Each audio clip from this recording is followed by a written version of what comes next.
And welcome to I Protest. This is Donald Jeffries coming to you from just outside the swamp infested Washington, D.C. So we do every Friday at this time.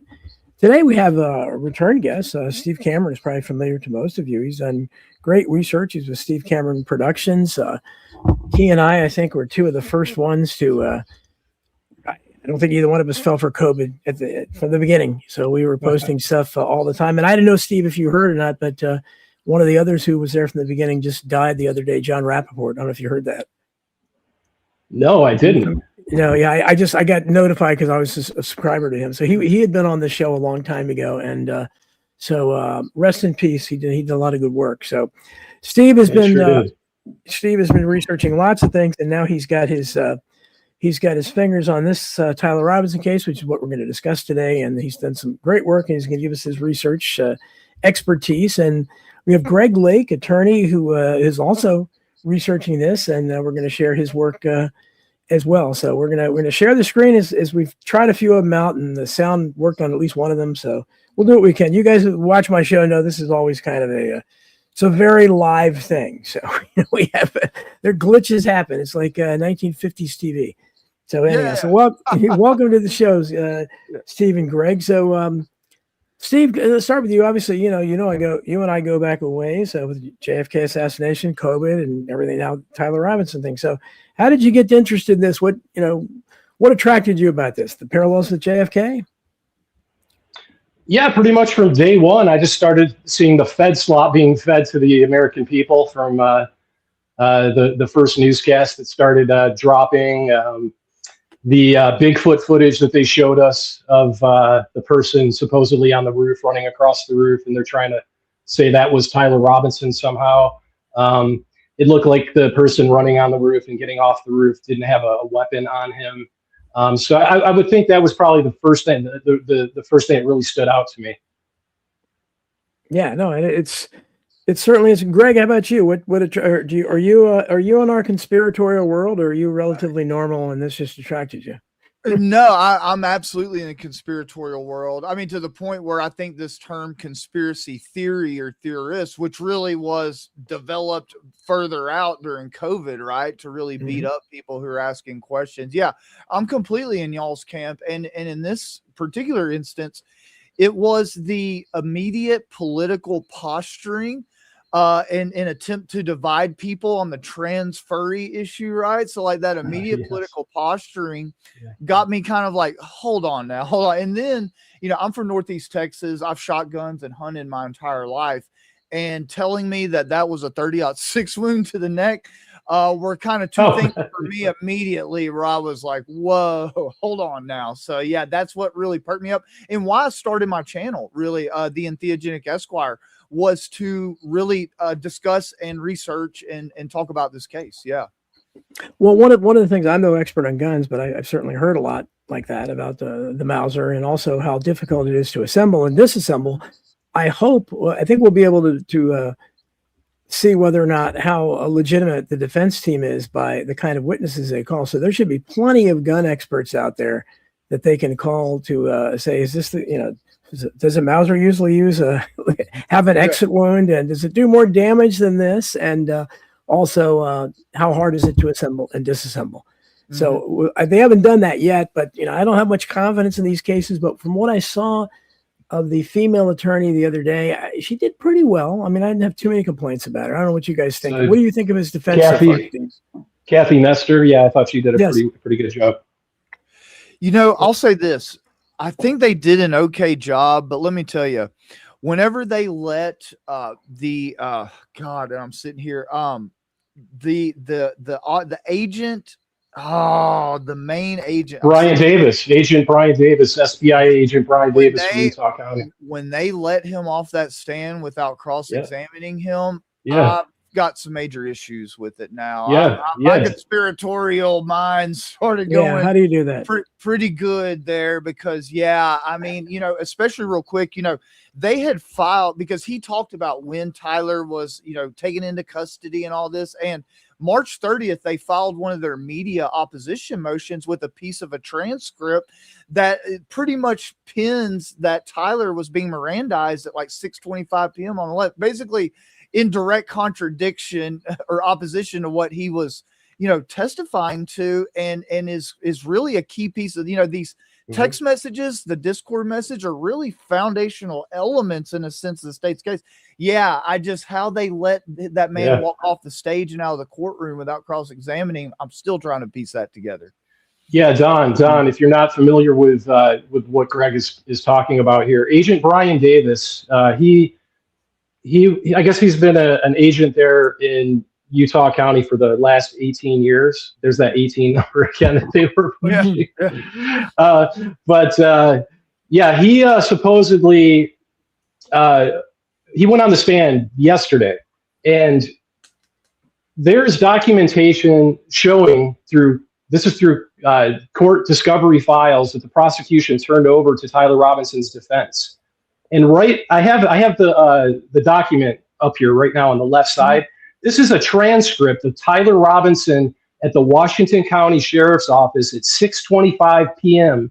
being Mirandized on the evening of his arrest. That's in quotes. That is right here in the transcript, on the evening of his arrest. And if you read through the transcript, it's 6:25 p.m. One of the officers right here is reading him his Miranda rights. Tyler says that he doesn't want to talk. He doesn't want to talk without an attorney.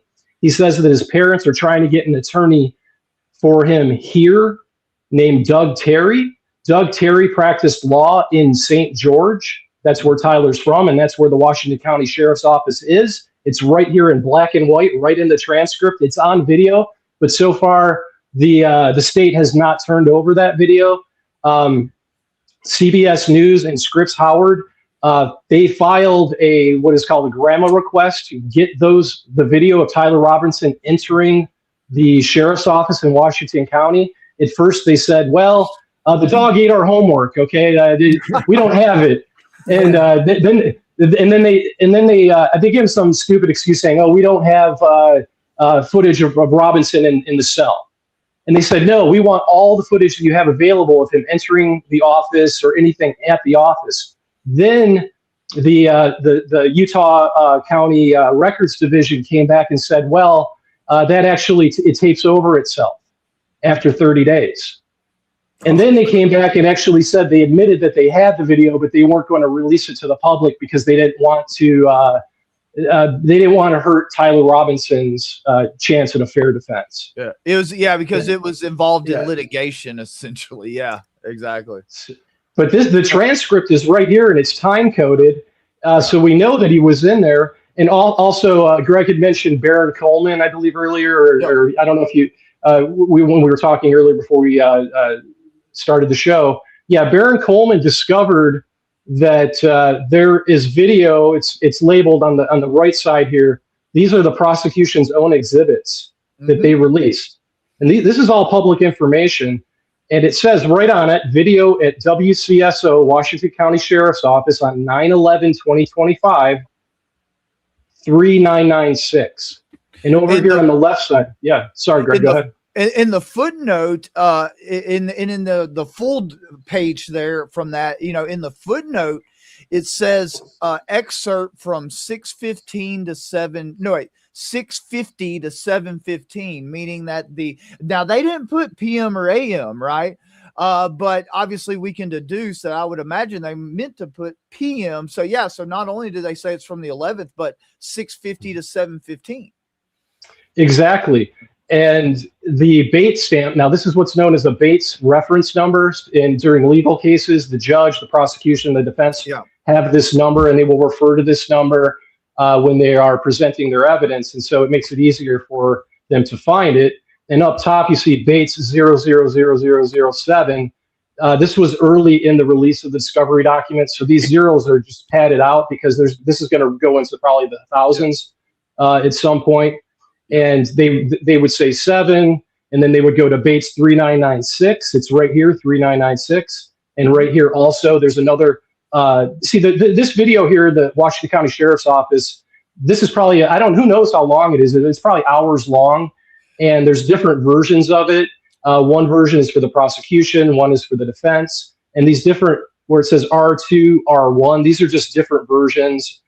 Different excerpts from that same video inside that Washington County Sheriff's Office. And why this is so important is because the prosecution, the state of Utah, is trying to put Tyler Robinson to death. And yeah, based on one of their one of the legs of their case on a three-legged stool is a Discord convention that took place at 7:57 p.m. on September 11th. Mm-hmm. Okay, that's an hour and a half after his butt was in the Washington County Sheriff's Office being Mirandized at 6:25 p.m. And when we had mentioned Brian Davis earlier, see let me pull this up. Let's just take a second. Let's take one moment. Sure. I'll go back to that. I hopefully everyone can see this. This is the booking sheet. This is Brian Davis right here. You can see my cursor circling B Davis. That's Agent Brian Davis. This is the Utah County inmate booking sheet. It says the arrest date, 9/11/2025, 10 p.m. Arrest officer Brian Davis. Okay. The arrest was outside of Utah County, and he admitted this on the stand that he went to Washington County, which is about 4 hours driving south from Provo, Utah, which is Utah County. He says that he took a flight. Yeah. Now, Barrett Coleman says that they actually have a Fed plane that flew down there that we already knew about, that we thought FBI was on, and he's trying to say he was on that flight. We don't know if he was, because that flight landed at 11:30 p.m. Yeah. So Brian Davis, his story now is that he got on that flight, flew to Washington County, landed, drove to the Washington County Sheriff's Office with FBI and I believe Prosecutor Ryan McBride, we'll talk about him in a little bit here, saying that he didn't arrest Tyler Robinson until around midnight. So basically September 12th now is his story. Yeah. And I believe the reason so you're saying when Davis wasn't cross-examined, did he testify about this stuff? This is what they should have cross-examined him on, right? They didn't, though. That's why, Greg had mentioned. Yeah, because Don, it's basically like this. If Tyler Robinson was in custody, and the thing is, they should have him on video at 7:57. Yeah, they took his phone and everything away. He couldn't have been. He couldn't have. He wouldn't have been able to post the major confession, right? So it's like, them not hammering him on this. Again, maybe it's something I'm missing as a lawyer, but I know me is if I were Tyler Robinson's defense, like I would have been itching. That would have been the moment of this hearing for me. Essentially, this is Brian Davis right here. This is him on the stand yesterday. Yeah. And so and then they let him off the stand. The defense didn't cross him. And then they went into, the defense was like, well, we have a witness that we have to get on the stand because this is the only day she can testify. So they let him come down. And then today, I think Greg and both me and Greg were thinking, hey, the defense is going to cross-examine him and put this booking sheet right in his face and say, hey, why does your story not match this booking sheet? Why doesn't your story match the 6:25 p.m. Miranda Tyler Robinson? What's going on here? So I really do think that this guy right here went up on the stand and lied. And Greg, I watched your stream last night with Adam. Yeah. And Adam from the Real One podcast. Yeah. And I'm right there with you, buddy. I think this whole thing it's kabuki theater at this point, because they recessed today and they're not coming back until September. Yeah. And the defense, the defense didn't put this. Yeah. The defense didn't put Davis back on the stand to cross-examine him. So I think at this point, I think they're in on it. Honestly, that's what I think. Yeah. Well, Candace Owens will question it. No one else will. But I mean, this is incredible because this is what I thought. I mean, I didn't think it would be different, but what makes this different is that it's under scrutiny. Because in the past, we didn't have this where we'd have podcasts like this with whoever's watching to be able to analyze it. Can you imagine if we had this with JFK? Sorry. Yeah, exactly. Yeah, but I mean, everyone going back to the Boston bombing. I mean, Timothy McVeigh. Even as recently as the Boston bombing, we don't even know what happened in the show trials of Jared Lee Loughner for Gabby Giffords and obviously Sandy Hook. Adam Lanza didn't survive, and then you had the one with Batman Aurora Holmes. They had we didn't see this kind of coverage, so we could see how ridiculous they are. But now you're seeing, but again, if you look at those comments on X, I mean, I've been, they don't pay attention to me. I try to get their attention, but I'm saying, what you're making it, you keep saying this is evidence of Tyler Robinson's grainy video. There's no face. It's not a slam dunk. And then you have the car. Did you see that today? Did you see what I put up? No. Want to see it real quick? Yeah. Let's see. Let's see if I can. Well, real quick, I just don't want to jump too far ahead. Just so everybody knows, see what they're trying to claim now is that Tyler Robinson wasn't arrested until September 12th. And the reason why, again, it doesn't fit that Discord confession at 7:57 p.m. on the 11th. So there's a confession on Discord. That's what's on there. That's it's basically saying, yes, hey guys, it was me at UVU. Sorry, thanks for the laughs. It was basically what he said. But they sent out the Washington County Attorney's Office after Baron Coleman brought out that Miranda being Mirandized at 6:25 p.m. Through those court documents. The Washington County Attorney's Office looks like they sent out one of their deputy attorneys. Her name's Courtney Sinagra. She came out and said, "Oh, I have an explanation. Robinson was actually that Miranda was read to him in Provo in Utah County at 6:25 p.m. on the 12th, which makes no sense at all whatsoever because, like I said, mistake. Yeah, Provo is 4 hours away from Washington County, and right in the transcript, Tyler Robinson says he's trying to get an attorney here. Yeah, he hadn't left Washington County. And right here, so right on the day after Robinson was arrested, see the Washington County Attorney's Office, they debunked their own deputy attorney right here, September 12th, 2025, underlined, this is on their official Facebook page. The suspect, Tyler Robinson, was arrested in Washington County last night. They posted this at around 8 a.m. on their Facebook. So last night would be September 11th, when Agent Davis, according to his booking sheet right here, arrested Tyler Robinson at 10 p.m. And it would have taken, now let's say Tyler Robinson was actually at the Washington County Sheriff's Office at 6:25 p.m. Mm-hmm. Sheriff Nate Brooksby held a press conference on September 17th.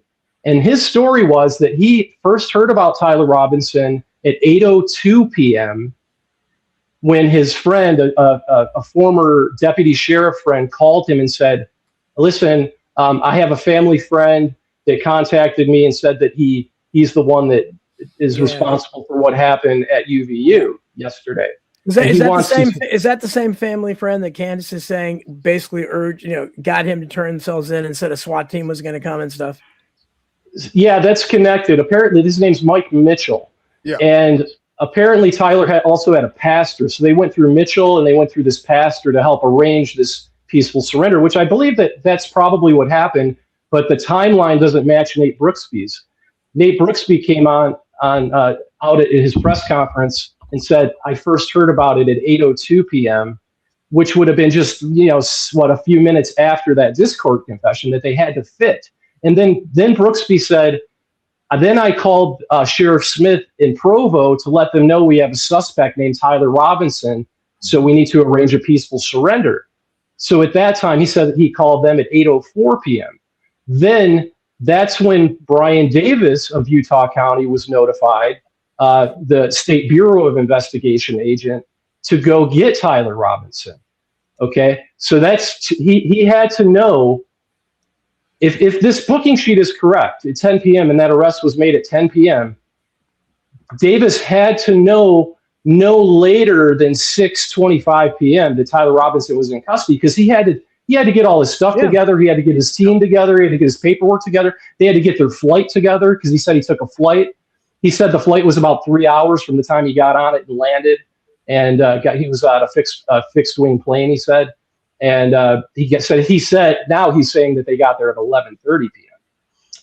But I do believe there's a massive cover up going on to cover up the actual time Tyler was actually arrested and Mirandized. There's a journalist on X. His name is Diligent Denizen, and he is in contact with Tyler Robinson's family, close family members, and they have stated to Denizen through text messages, and he's posted them on his X page, They say that Tyler surrendered in the afternoon of September 11th. That's when he went to the Washington County Sheriff's Office. And they also said that the sheriff, the police there, took his phone the moment that he got there. Well, and this is all great stuff. And if those of you like familiar with the JFK assassination and anything else, people like us and researching, this is minutia that's really important. But the problem is with the normies and the other side. If you look what's being, because I keep asking all of them, saying, can you make a post? First of all, can you tweet something without calling somebody a retard, and also without talking about Candace Owens? Can you do that? Yeah. Without those two, just post with the other, but slam dunk case. Oh, the case is falling apart. Candace Owens is going to be sued, and her husband's going to leave her, and all this terrible stuff. And all the they don't address any of the evidence. This is essential, because obviously, if somebody understands, I think the audience understands that if he was already in custody and his ability to post anything anywhere had been taken away, which it had, who posted a so-called confession later than that implicates somebody from trying to and then why, and this is what really makes me mad, is that I was halfway talking up that one defense attorney, but this is what we see every time. Going back to Bruno Richard Hoffman, these are the kinds of attorneys that these guys get. The Boston bombing had that woman who's I think was the Batman's attorney too, that loses every case, which is supposed to be an expert, and she said he did it in her opening argument. That's the kind of stuff they get. That's why when Alex Jones had the show trials, wow, we finally get to put some of this stuff on the stand. No, it wasn't allowed. Yeah. And so we can't, if you put this stuff on the stand, even what you're showing so far implicates, and we get to the car with the bald guy driving and the three passengers. We'll see if the defense even does that, but a public defender could tear these people apart. But if they don't call them, if they don't cross-examine, and the other side, doesn't notice, and how many of us do? So I'm sorry, I didn't mean to interrupt you. Go ahead. One thing I was going to say real quick, Don, in regards to the attorneys, is I'm pretty convinced too that one of the reasons they chose the death penalty was because that gives the county very much tight control, not only over who the attorney's going to be, but over the budget for experts and all these other things. And so I think that there was a lot that went into making sure that there was, in a sense, controlled opposition in this case. But again, with their failure to cross-examine, Davis, I'm not totally unconvinced that they weren't completely in on the thing. It will be interesting to see, because we've heard Tyler Robinson's family says in private he didn't do it, but the prosecution and all the the MAGA, what's left of the MAGA people, are saying, they all said he did it. They all said he did it, and his mother's cooperating with the prosecution and all this stuff. We don't know. Erica Kirk is hugging Charlie Kirk's mother when they supposedly were against her. Maybe this is all scripted, but I mean, we never see these, when it comes down, push comes to shove, if they have a show trial like this. And I have no confidence that, for all I know, Tyler Robinson's going to start smiling really weirdly constantly, and maybe he'll go up there and confess. I don't know. I don't know if you guys are. I have no confidence in this, though, when they're not even cross-examining a witness like that. That makes no sense. No. Tyler Robinson's grandfather, he's actually on audio recording, a journalist, Elizabeth Lane. She's been at the hearings in Utah. And she has him on audio saying that he thinks Tyler's being framed, and that he doesn't think that because they're saying that it's grandpa's rifle. And he said on the audio that his father was a cop and had taught him all about ballistics, and he grew up hunting, and he knows that rifle couldn't have done that damage, that little hole in CK's neck, Charlie Kirk's neck, with no exit wound. I believe that from ammo, they yesterday, I believe the ballistics expert did say it was, the ammo was I forget how much the bullet actually weighed, but it was a legit bullet. It wasn't an old round. It wasn't a frangible round. It was a 30-06 round. And if that would have hit Charlie Kirk in the neck, he would have had an exit wound the size of a fist behind him. And with that white tent that was behind him, there would have been a blood spatter the size of an open umbrella. Yeah. No doubt. But Don, back to I wanted to show you what I posted today, YouTube, Greg, if you haven't seen this yet, and the audience. This yesterday, no, this would have been on Tuesday. I believe the second day is when they showed what appears to be Tyler Robinson's Dodge Challenger driving through the UVU parking lot, supposedly. And the prosecution used this as evidence that Tyler was there on campus at several different points throughout the day. And right here, here is the image. Now, I don't know if you can see this image, but this image here of the Dodge Challenger that the prosecution used, they're saying it's Tyler Robinson's that was at the UVU campus in the parking garage. You can see right here that there is it's called a lip chin on the front of the vehicle. Can you see that? It's circled here, or it's in the rectangle. And this is his car on the right side. This is the day, I guess, that he was arrested, or the day after. I think this photo was taken September 12th. It does not match the front end of his car. It's two entirely different front ends. Wow. This is fact. This is what is, you get this when you buy it through the factory right here. This is an added lip chin underneath. If any car people are in the audience, I think they would probably agree. Also, the exhaust has what's called a quad tip exhaust system. It has 4, 1, 2, 3, 4. You can see it. This is the rear end of Tyler Robinson's car as it's being towed. It has dual. It has 1, 2. You can clearly see 1, 2 on each one. So this is what's called a quad tip. And can they really read that license tag too? They said they could. I don't know. Maybe they can zoom in. It doesn't look that clear to me. I don't think they could. That's why we're getting all these fuzzy images. Yeah, because they claim. That's why I said what identification and Candace Owens, they've ridiculed her for the maroon shirts thing. Well, her whole point was that too many people were wearing maroon shirts that day. So somebody in a maroon shirt with not showing the face, that could be anybody. Yeah, that's Tyler Robinson's favorite outfit, apparently. Yeah. The maroon shirt and jeans. And I think that Candace Owens is the only person that released an actual clear, crisp picture of Tyler Robinson from the Dairy Queen, the surveillance. Yeah. I believe she was the one that first released that. She was able to get a hold of it. Yeah. Hey, real quick, if I could share my screen, I have a post from X from this guy named Chris Martinson, who I think is working for the CIA secretly.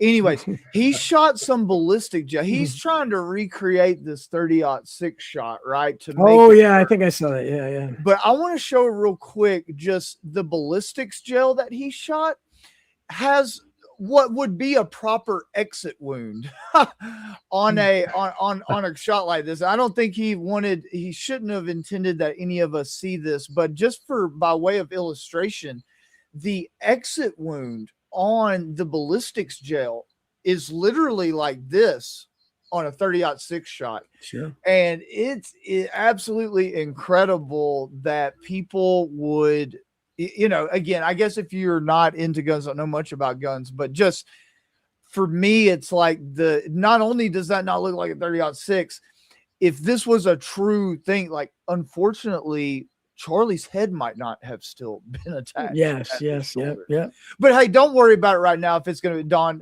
let Steve keep rolling with it. Yeah. Okay. We said maybe at the end when he stops sharing, if we get around to it, no big deal. No big deal. I don't know if he's sharing two at the same time. Yeah. He's on a roll. You're good. Greg. No, I know exactly what you're talking about Martinson. Yeah, he did some similar stuff with what was it? Up in Pennsylvania. Oh, Trump? Yes. He did some stuff with that I thought was kind of sketchy. But I do know about the gel that you're talking about. Yeah. The entrance wound. I mean, you can see it. It blows a huge hole. I mean, so I don't know what his angle is. It seems a little sus to me as well. Hey, John. Greg, I'd like to get your opinion, and Don as well, but you from a legal standpoint. I caught this yesterday. Okay. Just watch the judge pause. Let's see if hopefully we can hear the audio. Let me turn it up as high as it'll go, and I'll full screen it. This is on the stand here. This is Agent That's Hall. I think. David Hall. Yeah. It's not in response to what he's saying. It's to what the judge says here. I'm going to play it. Hopefully the audio comes through. Is there any footage of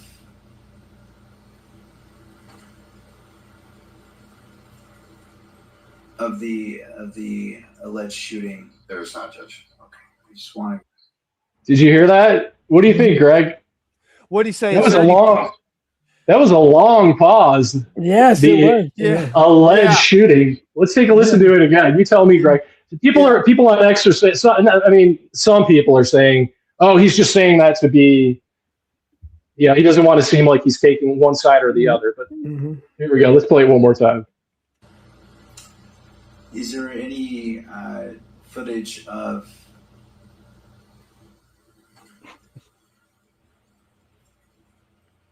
the alleged shooting? There is not, Judge. Okay, I just want to clarify. The alleged shooting. Interesting, huh? Let me tell you this too. So the screwdriver. So the prior police witness, I think his name is was the first police witness. God, what's his name? Bagley. Yeah. Bagley. So if you get a chance, if you go look at the footage for when they brought up the screwdriver with Bagley. Oh my God. Yeah. Both Bagley and the judge. Look, and my brother-in-law is here with me. He's a Green Beret, and he's actually, he's an expert in intelligence gathering, stuff like that. So he knows how to read people's reactions and stuff. They were so nervous. I thought both of them were going to jump out of their skin whenever the screwdriver conversation came up. It was pretty incredible. I've never seen a judge react that way to anything in a courtroom before. Trust me. I know exactly what you're talking about. I watched your stream. What was it, yesterday with Adam? Yeah, I couldn't help but laugh. Yeah. Even though it's not funny, it's really not funny. At the end of the day, I just couldn't help but laugh because it's like, what a joke. What a joke. I don't have that particular clip, but I do have the one where they are discussing the DNA. Do you want to take a llisten? Maybe we can kind of figure out what they're trying to talk about here. Yeah. Okay, so this, I believe, was on Wednesday, and the state's witness is Sergeant Jen Fuamayuna. She testified that Lance Twiggs' DNA matched both the screwdriver supposedly found on the roof of the Losi Center and the towel that the 30-06 rifle was wrapped inside of when it was found in the woods near UVU. So here's the audio for that. So if your audience isn't familiar with Lance Twiggs, that's supposedly the furry trans roommate that that's the transgender lover, yeah. Got a sweet immunity deal apparently to say some naughty things about Tyler. Yeah. So here's that audio. To the relevant results that will be discussed by the other expert, as well as the results of the items. Having a hard time kind of hearing. Yeah, that sounds a little okay. low. Hold on one second. Let's jump on over to. I have it on my YouTube channel. Okay. And I believe that'll be a little bit louder. Just take 1 second. And that would be, is it channel? No, that's not it. Oh, that's our friend Adam. Podcast. That's our friend Adam. Sorry. Hold on 1 second. Just gave Adam a plug. Yeah. Where is that at? I just had it. Okay, here it is. Attention, Your Honor, to the relevant results that will be discussed by the other expert, as well as the results of the items we've discussed, the towel and the screwdriver. That's all. All right. The court will overrule the objection and allow a brief overview of it, not going line by line, page by page. So if it is brief, I'll allow that. Thank you. So if you'll read item 7.1 to the word contributors at the top of that page, if you will. Yes. Male DNA was obtained from item 7 sub 1. Item 7 sub 1 was interpreted as originating from two individuals, one of whom is Twiggs.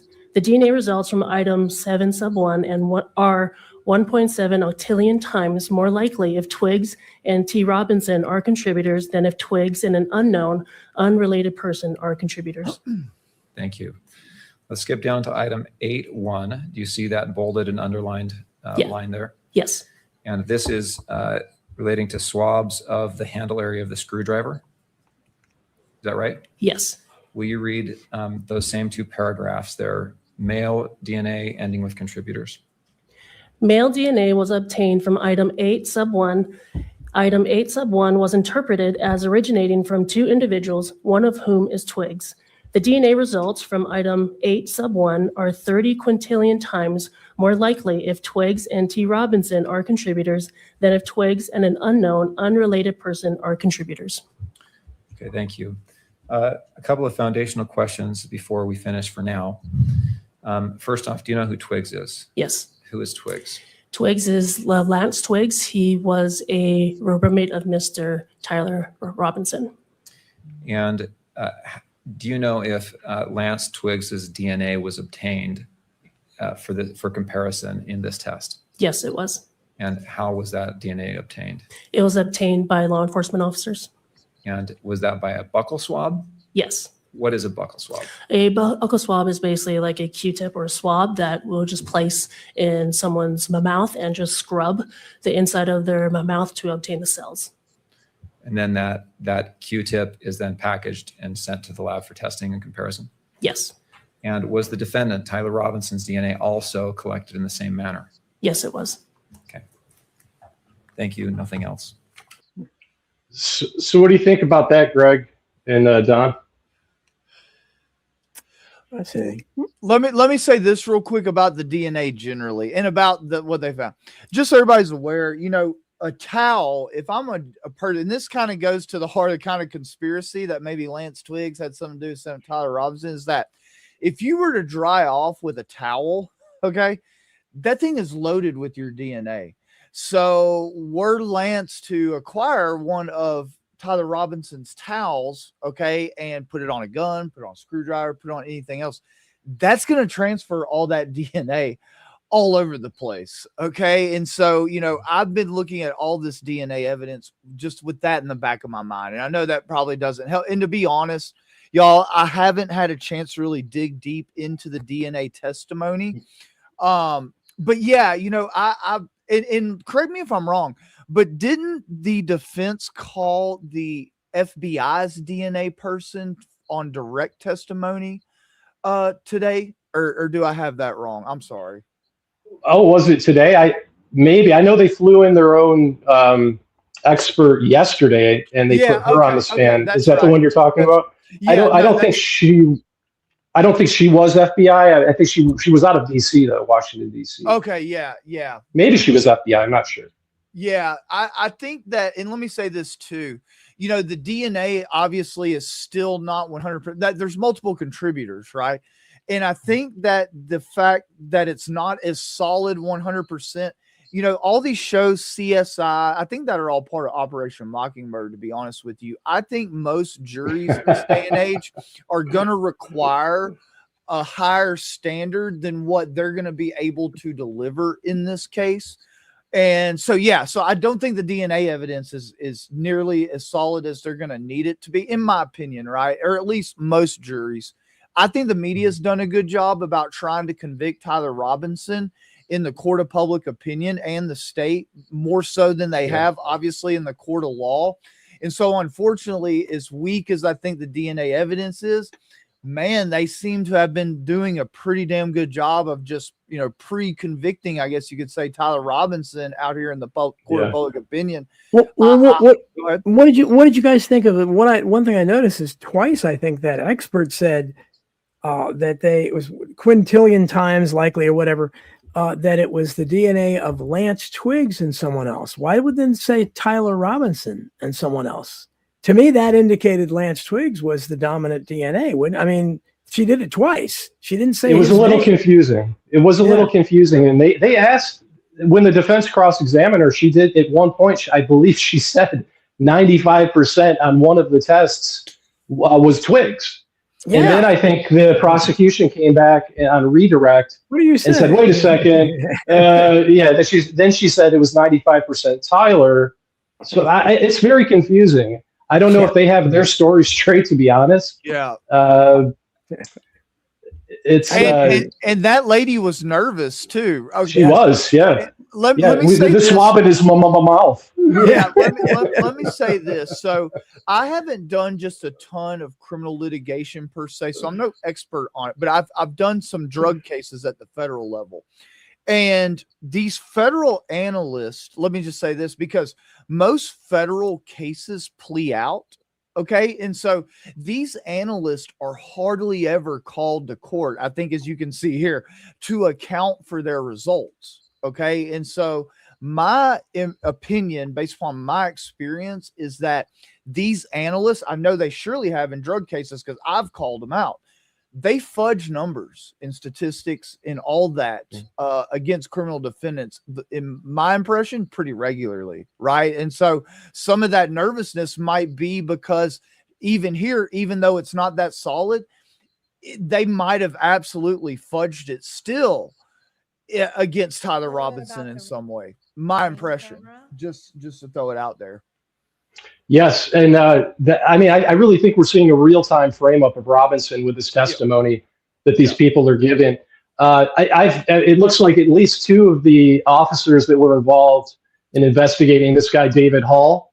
I wanted to play this audio. I don't know if it's going to be loud enough, but he was, when he was put on the stand by the prosecution, and Greg knows this, and I think, Don, I think you know about this too.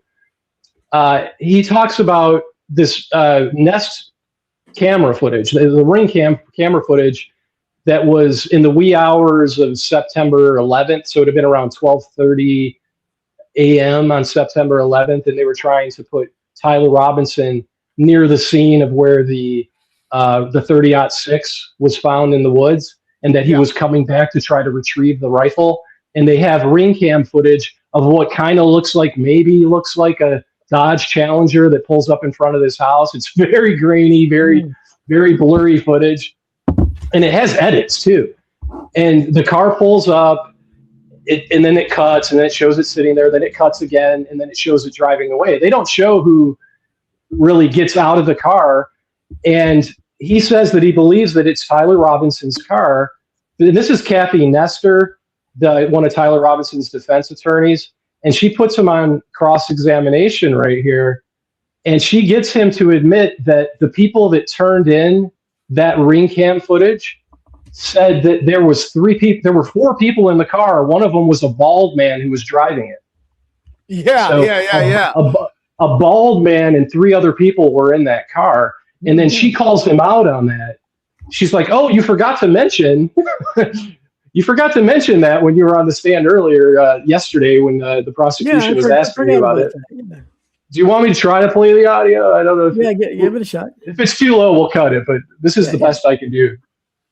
A little bit about the Ring camera that you obtained, and you interviewed a woman named Ms. Noble. Is that right? To get that Ring camera that we watched with the car on the outside. The audience hear that okay? Let us know in the chat. You'd her to verify the authenticity of the video, yes. And were you involved in that interview? With Miss Noble? Mm-hmm. Yes. And do you recall what they told you about what they remember seeing in and around that car that night? I don't recall.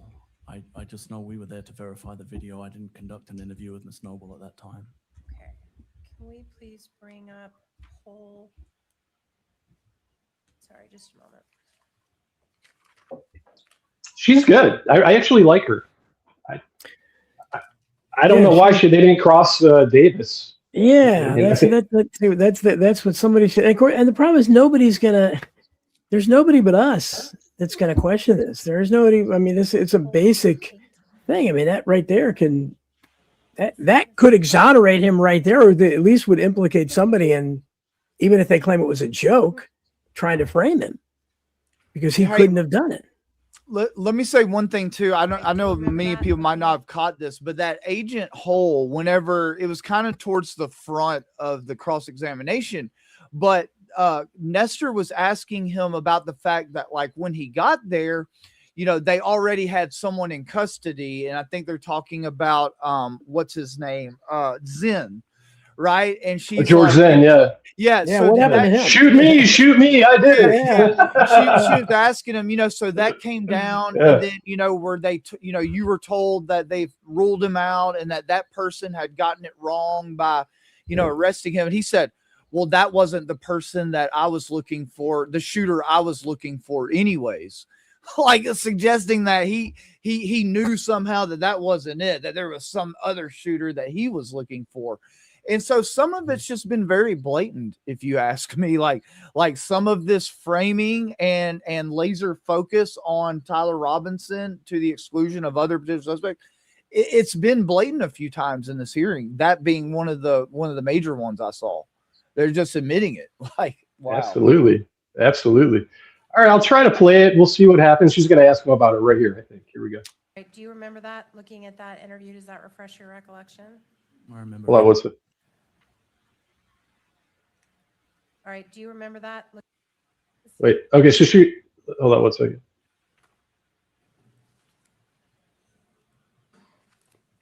I think she already asked. Did she ask him?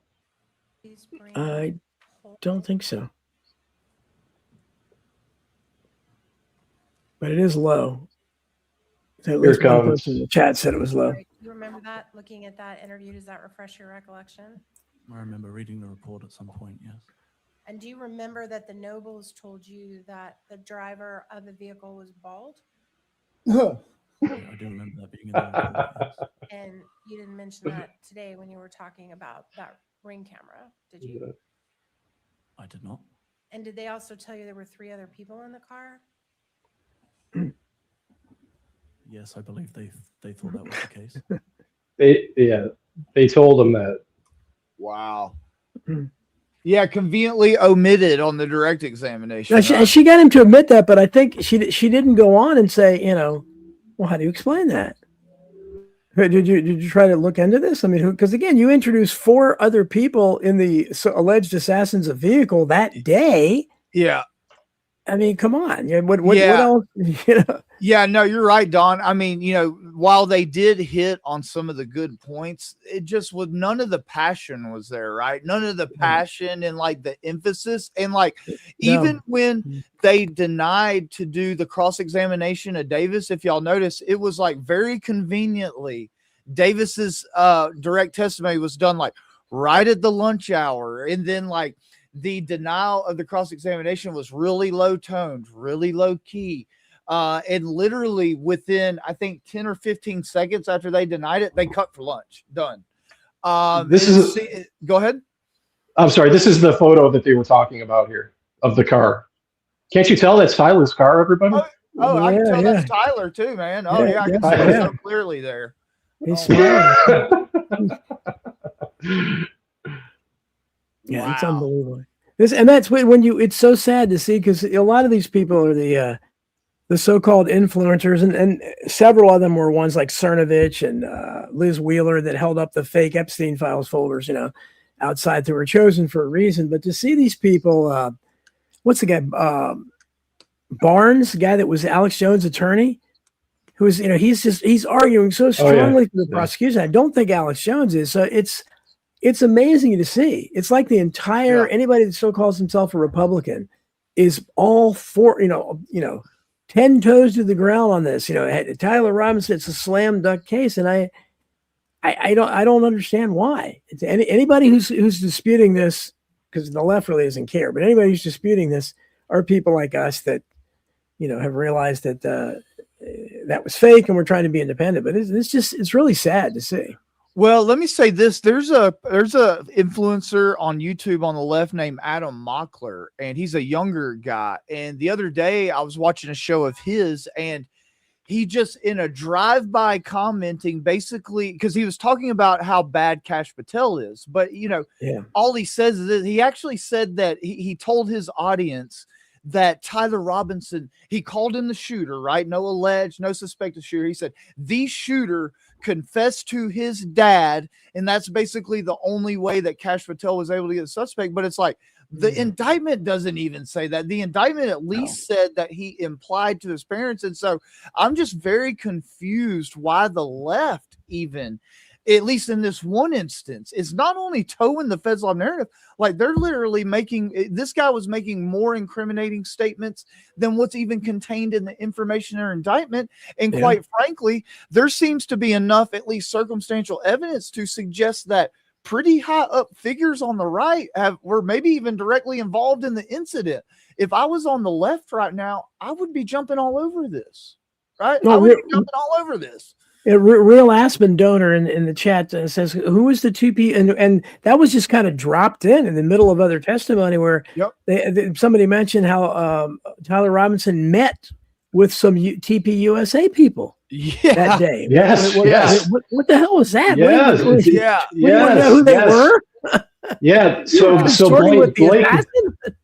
So Blake Neff, if your audience knows who Blake Neff is, he works with TPUSA, and he was there at UVU, and he's on team prosecution. Tyler did it, from everything that I can see. Okay. He went into a Spaces and X Spaces, and somebody asked him about that, and he basically said that he knows who it was, but he wasn't going to reveal who it was, because he's like, I don't want anyone to harass them. And any contact, this isn't verbatim, but he said basically any contact that person had with Tyler Robinson, it was innocent. Nothing happened. Sure. Wow. Of course. Yeah. Yeah. So he basically admitted. So that somebody that looked like Tyler Robinson, or who they're trying to say is Tyler Robinson, had contact with members of TPUSA. Greg, I wanted to get your opinion about this, because I think I had asked you in a YouTube comment if you had seen this letter that prosecutor Ryan McBride, is an email that he sent to Sheriff Nate Brooksby right like a few hours before Brooksby gave his press conference, because Brooksby, he was interviewed on September 16th, and he basically corroborated that Robinson had invoked his Fifth Amendment right at his sheriff's office. Yeah. And that would coincide with that 6:25 p.m. Miranda in Washington County. This is the email. I don't know if you had a chance to see it, but this is what Ryan McBride sent to Brooksby just a few hours before Brooksby was going to give that press conference. Hold on one second. Sorry. That's as big as I can get it. So basically, Ryan McBride, he says, I was driving in my car today and I heard you were going to give a press conference. And then later on, and he's got typos in here. This is like an official email. There's typos in this email. And then in all caps, it says, do not mention that Robinson invoked his Fifth Amendment rights. In all caps. Yeah. And then that's when Brooksby went in front of the cameras in the world and said, I didn't hear about Tyler Robinson until after 8:00 p.m. Yeah. It's amazing. And the state with the press, another one, right, is when they went to the press in response to when the ATF report was published, right?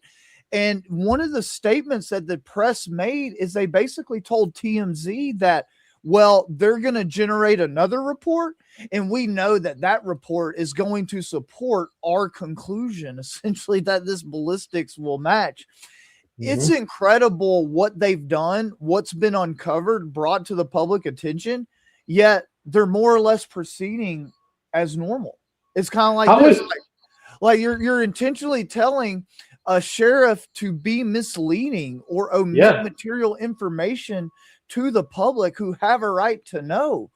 And by the way, for your audience, Don, the sheriff here in question that gave this press conference that Ryan McBride looks like he's reading the Riot Act to, not to mention anything about Robinson invoking his Fifth, Nate Brooksby resigned in disgrace on March 27, 2026. He had allegations come out that he had sexually harassed another deputy's wife while they were partying in Las Vegas, and that he was changing witness statements on another case that was in Washington County, and basically charges of corruption. And instead of participating in the investigation, Brooksby retired. And that was on the same day. That was on the same day that the defense discovery documents showing that Robinson was at his Washington County Sheriff's Office on September 11th at 6:25 p.m. He resigned the same day. So I don't know. I think maybe it was, I'm not sure if it was you, Greg, or maybe Adam that was talking about it from Real One Podcast. that maybe that whole story with Brooksby, he was given $100,000 severance. Yeah, hush money. Barron mentioned that. Yeah, maybe Barron this was all concocted. Maybe it was all concocted just to make him go away. But I wanted to get your opinion from a legal standpoint, Greg. Yeah. What would that do to say Brian McBride's case that, obviously Tyler invoked his Fifth Amendment when he was at the Washington County Sheriff's Office. He's telling Brooksby, don't say a word about it. What would happen if Brian McBride got him back to Provo and said, hey, Tyler, we know you invoked your Fifth, but, don't you want to talk to us?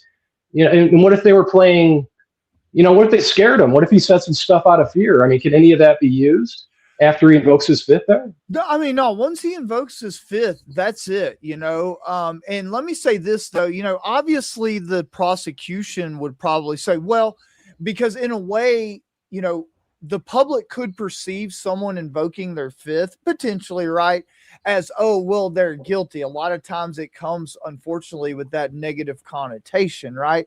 But in this instance, obviously we know a different reason why he probably wanted him, right? Because he didn't want it to be public that he invoked his Fifth because of when he invoked his Fifth, right? Being before this confession came out. And so, it's really muddled in this situation. But, to me, it's like, I think anytime a prosecutor is going to tell another law enforcement official to be deceiving or not upfront or candid, like instructing a law enforcement officer not to be candid with the public. I mean, how are we supposed to now trust that McBride or any other law enforcement official that he's, having for instance, like, all right, in Lance Twiggs' testimony, where McBride is sitting there basically reading him the evidence and stuff like that, like that really reflects on that as well. Yeah. So if I was the judge, I would have probably tried to remove McBride from this case once I found that out.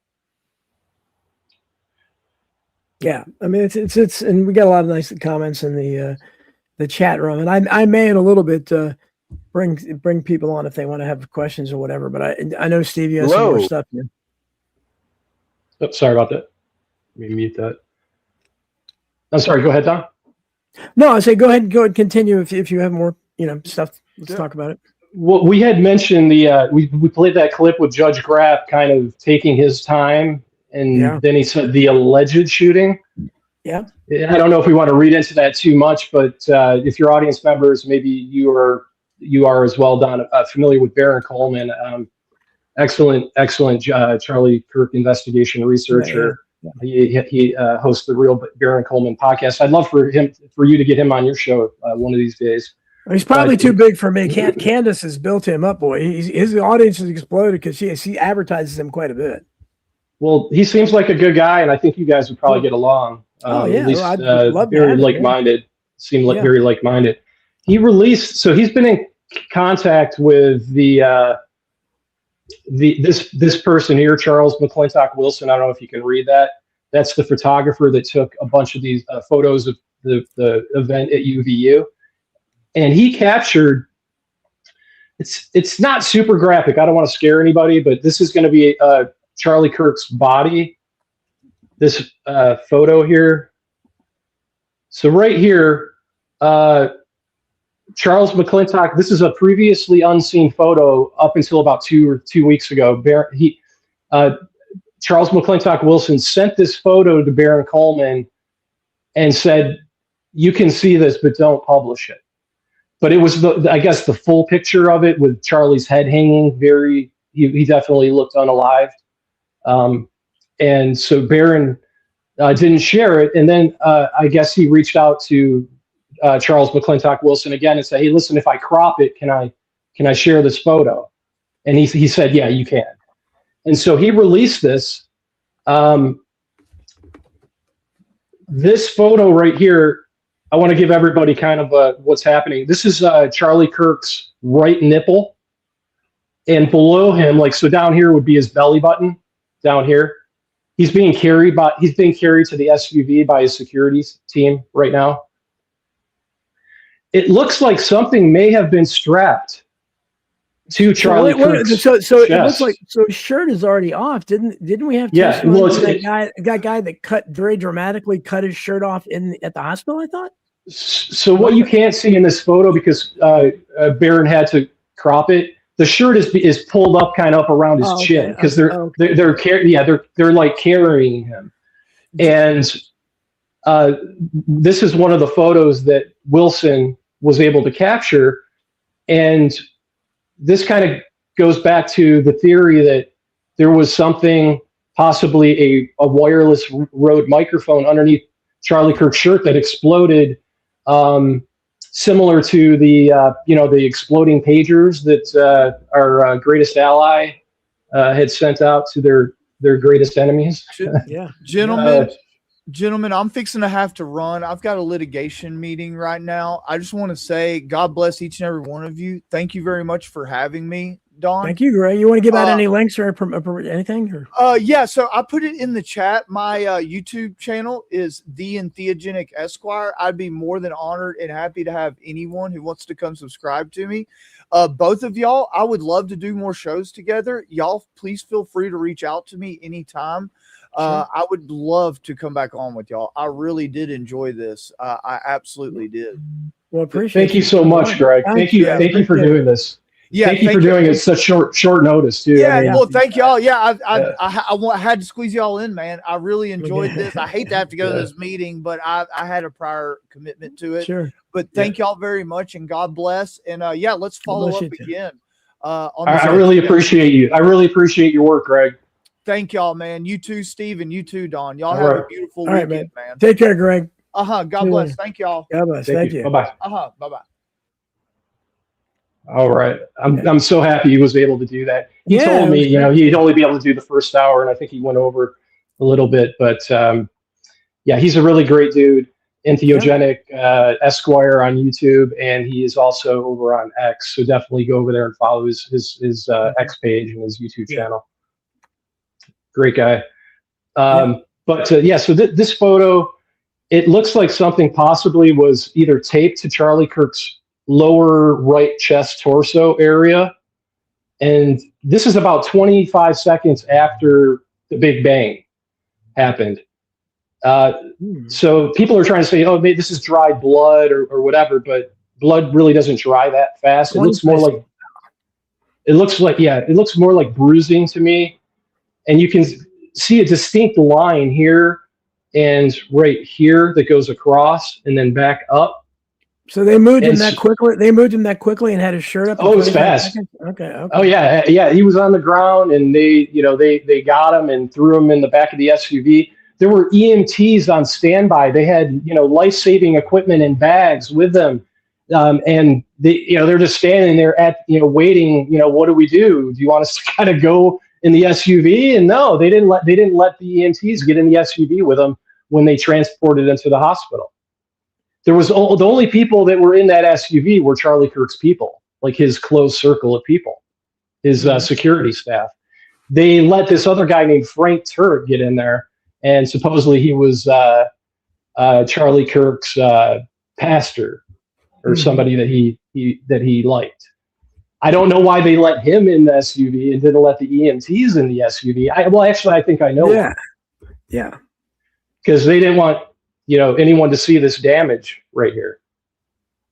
No, I think because if you watch the video, which I don't have that prepared to play, but anybody can find the video of whatever happened, whatever unalive Charlie Kirk, you can see some very strange things happening under his shirt, and it looks like something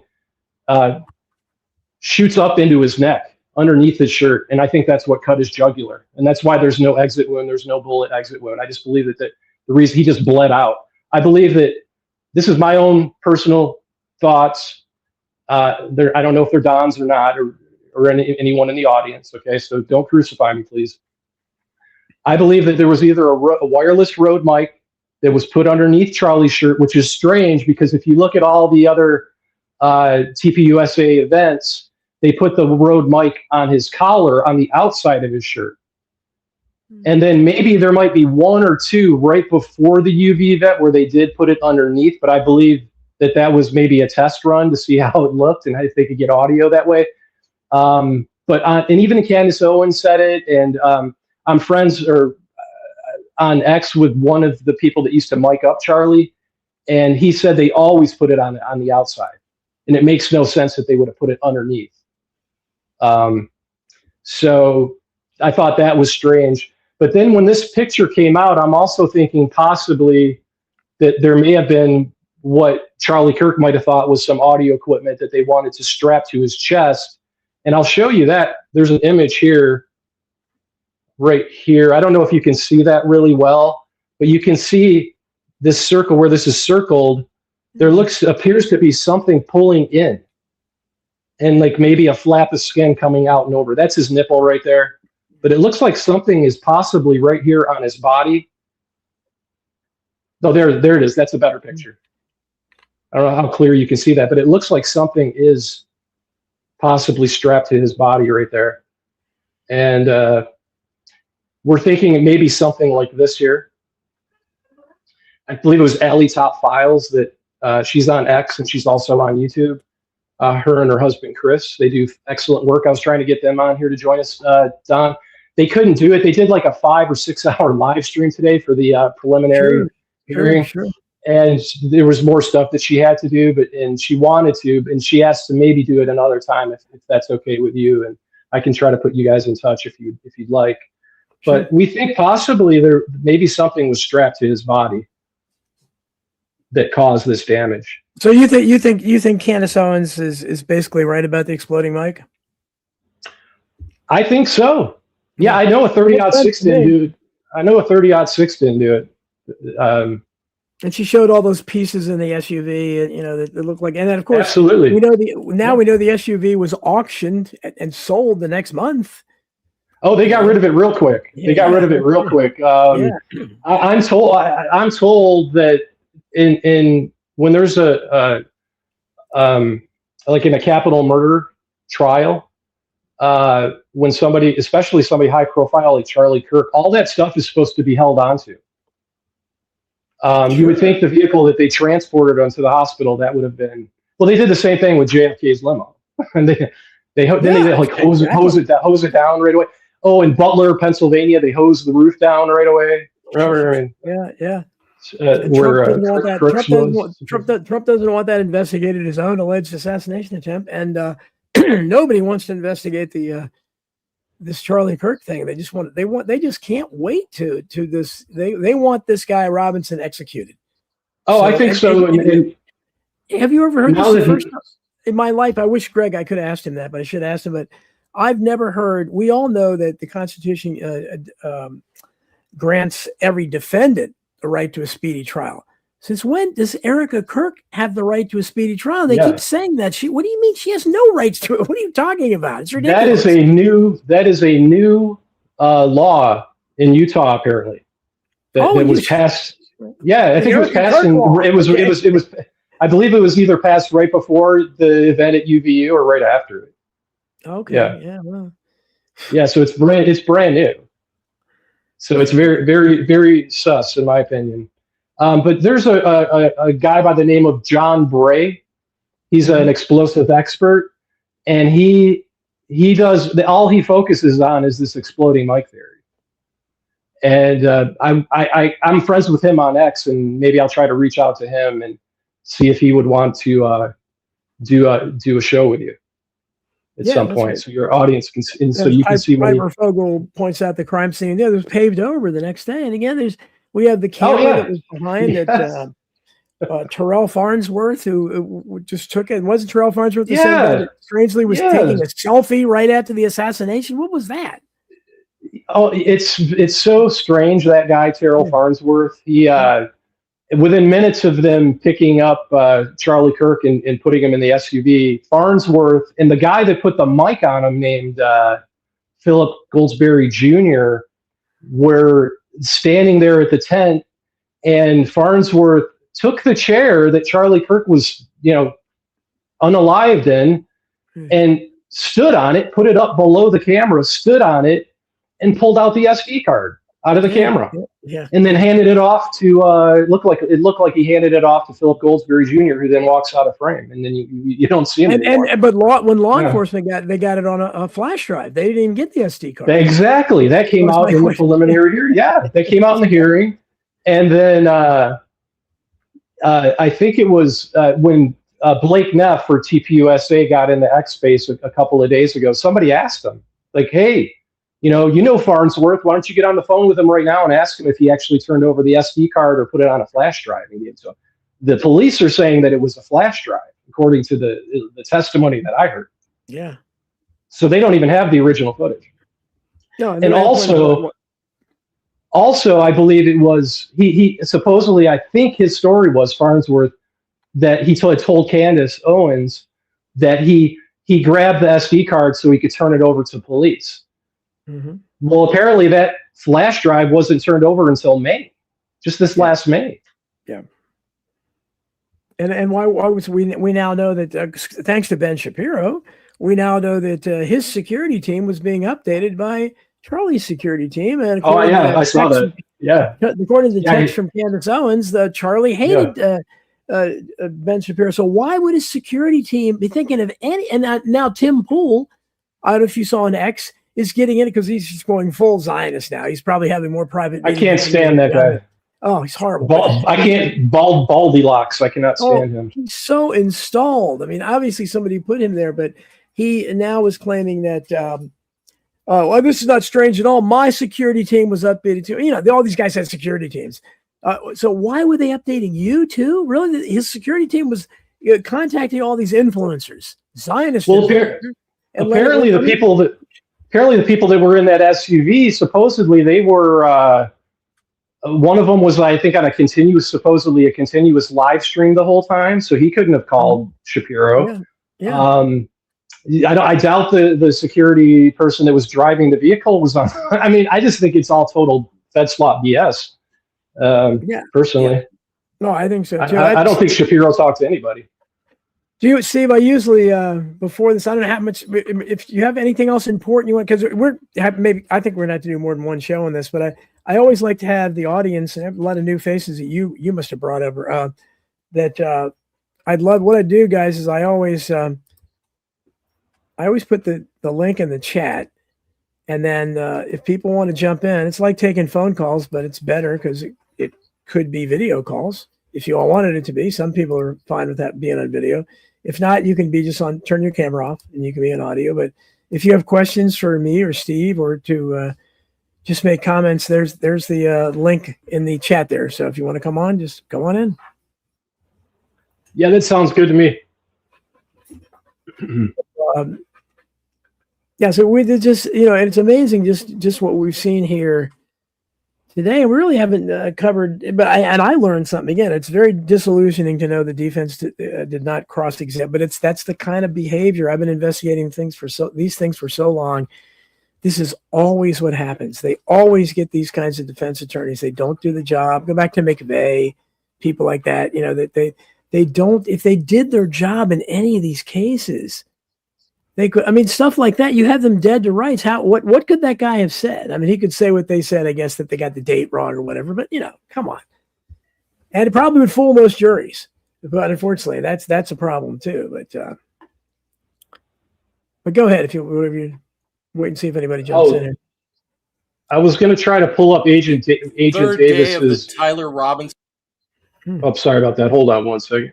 I was going to try to pull up Davis's what he actually said on the stand, so people can kind of get a grasp of what we've been talking about here. 1 second. Let's see if I can find it.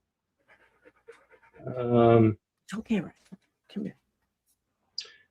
Yeah, I believe. Wait, is that it?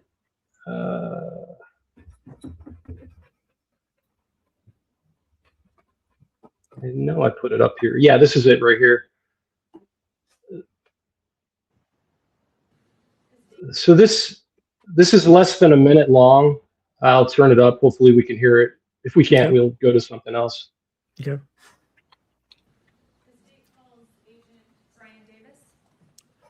Agent Davis, if you would like to come forward and be sworn in. Okay, so that's him right there, and I want everybody to listen to what he says, and then we'll compare it to the booking sheet. You do solemnly swear that the testimony you shall give in the case now pending before the court will be the truth, the whole truth, and nothing but the truth, so help you God. All right, Agent, if you wouldn't mind having a seat. To your left is a water bottle. And after you're seated, you'll have to adjust that microphone, pull it down, and then pull it toward you to ensure that it is picking up your voice and we have a good record. Okay, so I do take that back. This is just him taking the stand, but we'll let him give his credentials here. All right, Ms. Hunt, your witness. If you could please state your name and spell your last for the record. Yeah, it's Brian Davis, Davis. What is your occupation? I'm an agent with the Utah State Bureau of Investigation. Okay, so that was him taking the stand. I don't know if I actually have his testimony. Maybe I do. We'll take a look. But I mean, the important thing is that he wasn't cross-examined, which is inexcusable. We have RB Ham from the Great White North. I don't know if you know RB Ham, Steve, but I know he's interested in you. He's impressed. Hello. Yes, sorry. Definitely. Yeah, I believe I know him as well. I believe he was involved with the Canadian. He was involved with the Canadian convoy, one of the truckers up there, and they went after him and fined him a bunch of money. Very, very courageous guy. How you doing, RB? Hey, I'm doing good. You enjoying this? RB. I'm in the background here.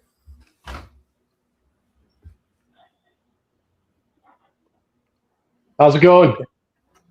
I'm not in yet. I put you in. Where are you? I don't know. I hear you. Huh, that's funny because I'm not being shown. Yeah, you're not. Go back out and come back in. Yeah, come back in. We got somebody here. In the meantime, Alley Trophies. Are you there, Alley Trophies? Okay, I see. Hi, Alley. Why isn't she up there? I am here. Okay. Can you hear me? Yeah, I can hear you. I saw you for a second. Okay, there I see you, but I can't see you on screen for some reason. I see you at the bottom, but A little bit of an echo. so how are you? What are you? Hold on a second. Is this Ellie Top Files? This is. Ellie, hey, I'm glad you made it. Okay, now I see you. Okay, awesome. It's been a long week. Oh, that's the Alley you were talking about. Okay, Yes. I heard about you. Yes. Okay. Oh my gosh. Yes, amazing. Thank you Ellie is amazing, everybody. You're amazing, Steve. You're awesome. Thank you. Well, thank you, but I think you're definitely amazing, and so is Chris. Yeah, Chris is Yeah, here. yeah. He's a cameraman and audio expert. He's done camera and audio tech for quite a few years. He can fill you in on his experience. Well, tell us what you've been doing, Allie. You've been looking into this deeply, into the Tyler Robinson case? I have been doing other things before this even started. I've been doing like Amy Bradley case. I do like true crime conspiracies and all that kind of stuff. But I started this back in, I'd say after the memorial when Erica Kirk spoke. I just thought something was off, and I decided just to look into it further. And as I did, I didn't have social media. I had nothing. I'm just a person that was behind the scenes helping prior to all this. Yeah, and I contacted some YouTubers and I said, listen, you got to put this out. You got to put that out. And I had a lot of information and I sent it to YouTubers. I sent it to Barron. I was on the Barron show. I was on Mr. Let Go. I was on Trigger Smart. I was on, I had nothing back then. I was just a person with information. Finding. You've been doing a great job. You've been doing a great job covering the preliminary hearing as well. Thank you. Thank you so much. I want to hear your thoughts when you get a chance. What happened today? They just abruptly they're going to recess until September now. Is that what's going on? That's what's happening. So a video was shown of the roof, right? Rooftop. Yeah, it was supposed to be the raw video. It was the rooftop video. So the video that we've been seeing a lot of is the TMZ copy or whatever it is that gets pushed in and zoomed in and follows him off the roof through the parking lot. Well, that's done after the fact. So what they wanted to review, from what we understand, was the original video.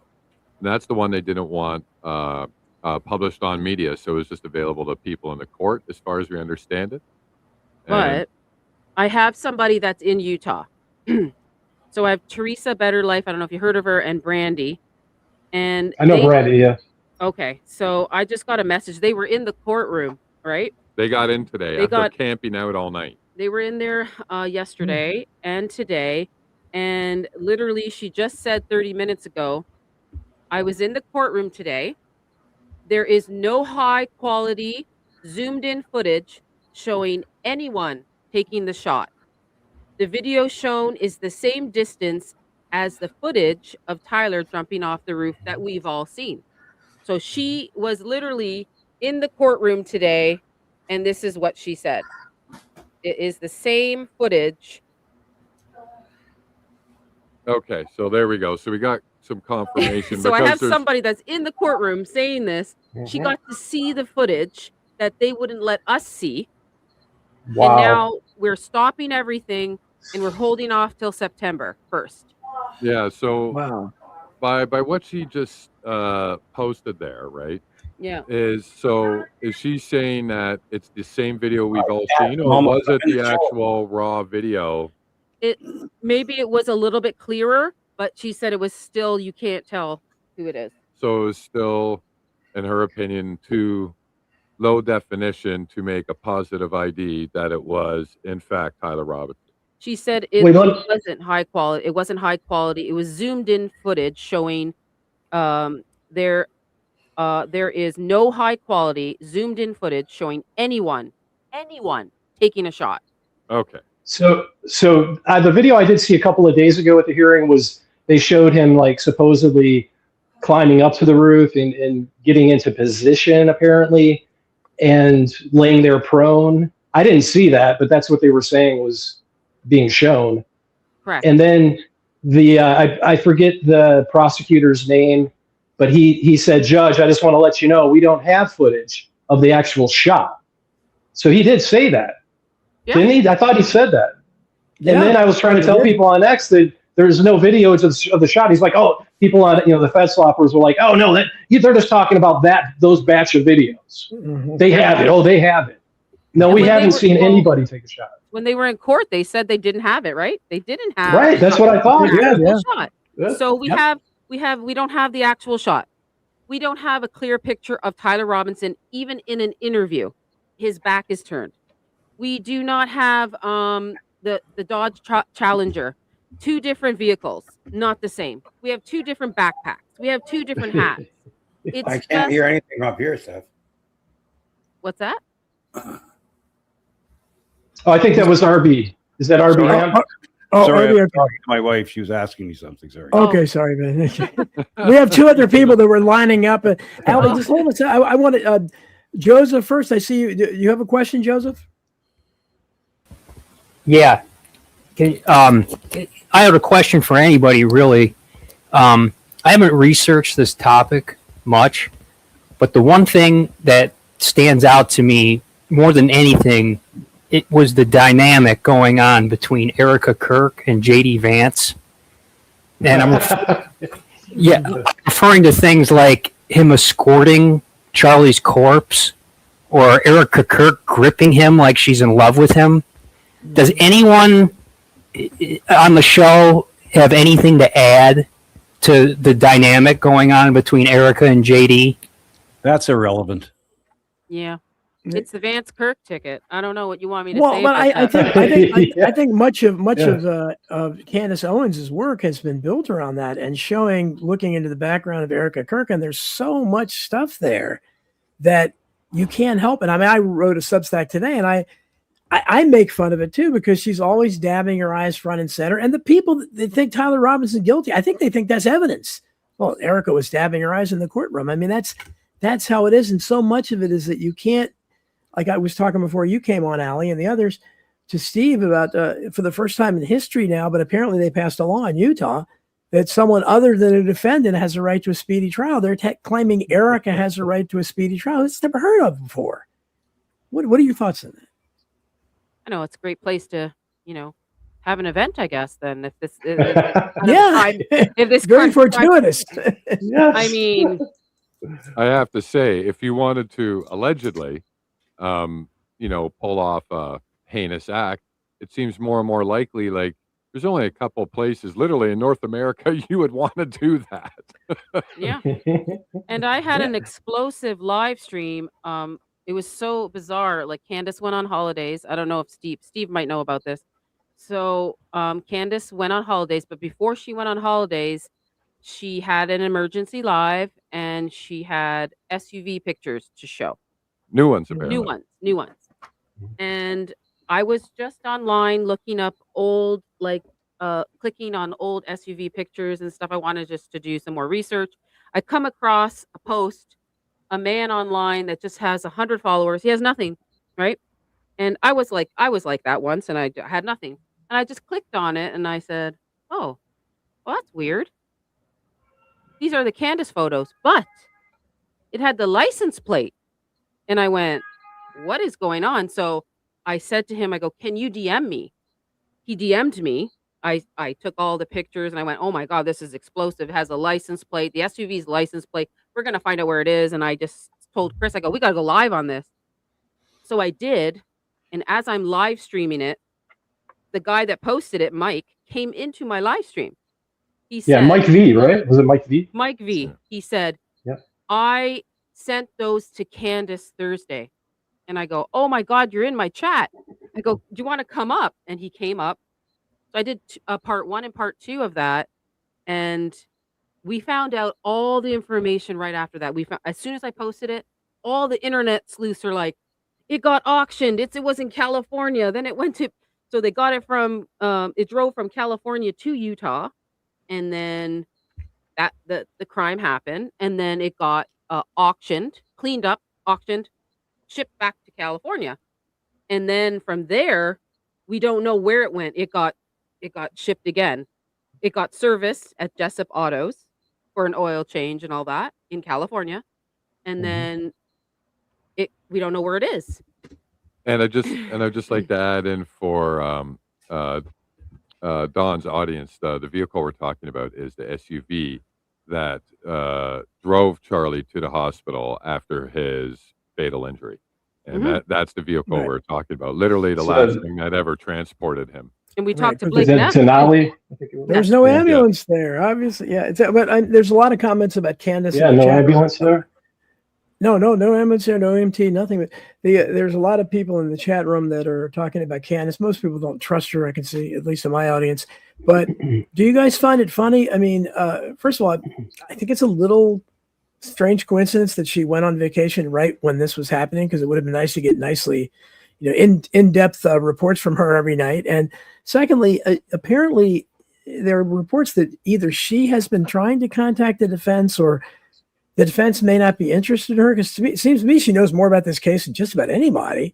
So why wouldn't they have? Yeah, I think a lot of people yeah. So I mean, of course, there's so much hate out there for her. I mean, that every post from the people that support Tyler Robinson being guilty is all about her typically. But do you guys think that is there a chance she would be joining the defense, or why isn't she? I don't know, to be honest. And I think if that was ever going to be a possibility, that is not going to be released until trial and probably at the last minute.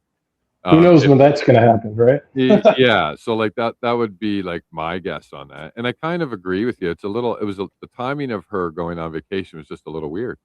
And she did put out the pictures of the SUV, but nobody would have had a chance to dig into that further. We were kind of just lucky that Allie stumbled across a Facebook post, which led her to an X account, and she just decided to go live on it. Otherwise, we would have been waiting until Candace got back to be able to talk to this guy and to get more pictures, because since then we've actually got a picture with a time and date stamp. It doesn't have full metadata, but at least points us into a time frame now of where and when the vehicle actually was. And I think she didn't. So what she did was she knew Mike she knew Mike sent her these photos, obviously. So Mike is not the one who took the photos. It was A client of a his. client. He's a barber. So his client, he cuts hair. So his client works at the auction. That's what happened. And the client took the Ellie. photos. Oh, sorry. Yeah. Go ahead. Keep going. I'm sorry. I didn't mean to cut you off. That's okay. So the client took the photos and he said that, Charlie's SUV's here. He's like, oh my gosh, send me the pictures. It took him a while before he sent it. Yeah, if you go look at my live stream, Mike, it was a lot on Mike's shoulders. And he just said, I just want to like share these pictures. So Mike posted it first, just to be clear. Mike V posted the pictures Thursday. Candace went live on an emergency live Friday. So she probably knew that he posted it because she knows his X account. So maybe a lot of people couldn't find him, but I found him. That's what I saw that all happen as it happened. I know people were accusing you of manufacturing that. I actually saw you had sent that in a comment. Can you DM me? Because there were so many eyeballs on that post. And my question to you about that, Chris, has it been determined was he the one that sent her the original photos, or does Candace have another? Well, the original photos, because from what I heard from Mike V, is it Michael V? He said that he only sent her the ones recently. From what I thought, that's what I thought he said. But she was sent photos back in like December, I thought. Right, and those are different. Even you can those imagine. Are different. Okay. Yeah, if you can imagine, a lot of people work on the lot. A lot of people are taking pictures now. What I was told allegedly that the pictures that Candace got in December were from an officer that blurred out everything. She didn't blur it out. Someone else blurred it out. The ones right, and Baron Coleman had shared some of those, I think, too. And the ones that Mike V posted, nothing's blurred. Everything's, the windows are not blurred. Everything's there. The license plate, we found out where the car was. The car was auctioned. So I had a chance to speak to Mr. Blake Neff because he was on a space on X. Yeah, I was telling Don about that earlier. That Blake was on the. Go ahead, but I want to hear those. He answered you? Well, that's good. I asked him a question. He kind of stuttered a bit. I go, "Where's the SUV?" He goes, I don't know. And I said, okay. I heard it was auctioned and it was from California, came to, I just wanted to see what he would think. Like, what would he say? It was from California, got driven to Utah. That happened. And then it went back to California. He goes, well, I don't know. Whoever rented it. And I said, well, it was actually owned. It wasn't rented, but he wouldn't answer the Why wasn't it impounded by law enforcement and kept as vital evidence? It should have been an exhibit. Right. Very good question. He said they didn't need it anymore. Question. That's what Blake Neff said. They didn't need it anymore. I go, well, that we're still in the beginning like they paved over trial. Didn't need that anymore either. RB Ham has been to their pace. I want to get RB Ham, our friend from up north. Sure. RB, do you have any questions or comments for these panel of experts here? Hey, RB. Where do I start? I mean, but here I go. This has got all kind of staged, controlled opposition, staged event. All this stuff is woven into this, and it reminds me of the Alex Jones thing. Now, remember when Alex Jones was put on trial for those trillions of dollars and blah blah blah. The judge did not allow him to present a defense, and that was allowed to just go through. So I don't even think that was a real court. I don't even think that was a real legal procedure. I think it was all just for show. And Alex played his part to show that if you ever have any questions about Sandy Hook, you too can get $1 trillion payment against you. Meanwhile, Alex Jones has not lost his influence or anything. He's still all over the place. They never shut him down. Yeah. They sold his website. The Onion has it now. Well, he's got another one up and running, and who cares? Nobody's watching the Onion website now. So it's an absolute joke. And just like Trump staged show trials also. Oh, geez, the Democrats are coming after him with all the lawfare, blah, blah, blah. That was all staged. They're all in on it together because nothing happened, but it gave him legit it gave him legit cred in the MAGA world. Oh, look at the Democrats are coming after him. He's fighting against the deep state, blah, blah, blah. And this is the same damn thing. I mean, come on. They didn't cross-examine that officer. Yeah. Can you believe, Allie, what do you think of them not crossing? I mean, what do you know about the defense team? Because I was halfway impressed with the one woman, Nestor, or whatever, that one day. But them not making that's just inexcusable not to cross-examine him on such a crucial point. And then you're not going to see him again until September. It'll all be forgotten. I mean, how do you lose an opportunity like that and not expect people to think it's all rigged? We were all like, object. I mean, and there was just nothing, right? We were like behind like I was streaming it as I was in the chat, putting updates as it was happening, because people didn't know what was going on. And obviously, if you were watching it from day one, so Lance Twiggs did have his testimony, right? And he wasn't sure if that was Tyler Robinson or not, correct? Tell me, Allie, was Twiggs turning into a man? Because, I mean, he had a deep voice, like deeper than most guys I know. I mean, what was going on with that? I don't think he was. Yeah, so like that could be very possibly just part of the Fed slop they've been trying to shovel down our throats for 9 months. Because like I can't really picture a more hetero-looking furry in my entire life. Like the guy's built, he's got broad shoulders, you know, he's got a deep voice, like he sits properly and, you know, looks you in the face and talks to you. Like I just see a lot of testosterone there, not a lot of estrogen. Yeah, if I could say it like that, right? Man. So I don't know. And he got a sweet deal too, immunity deal. Yeah. Well, and we know that the text exchanges have been verified by an Israeli company, so we know that they're legitimate, right? Yep. Celebrate, yeah. So they're cool. You can't question that. Oh, the other thing I want to bring up, of course, is if this ever does go to trial, if they don't stage in a suicide in the jail because Tyler was all the evidence is so strong against Tyler, he decided to give it slam dunk, yeah. And he'll Jeffrey Epstein himself, and then this will all be forgotten.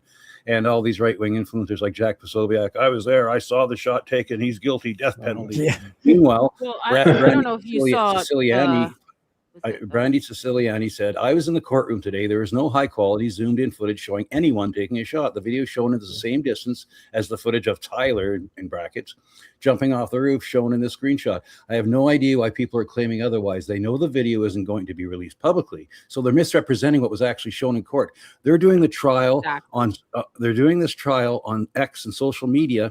That should immediately taint any kind of a jury pool. There's going to be no way the defense can put a proper presentation together. Are they going to be allowed to talk about George Zinn? Are they going to be allowed to talk about CIA tradecraft, FBI tradecraft? Can they put the CIA on trial? What's going on here? I mean, there's so many things. And the Lance Triggs limited immunity. What are you talking about? Limited immunity? Does that give him immunity from lying? Does that give him immunity from being an FBI?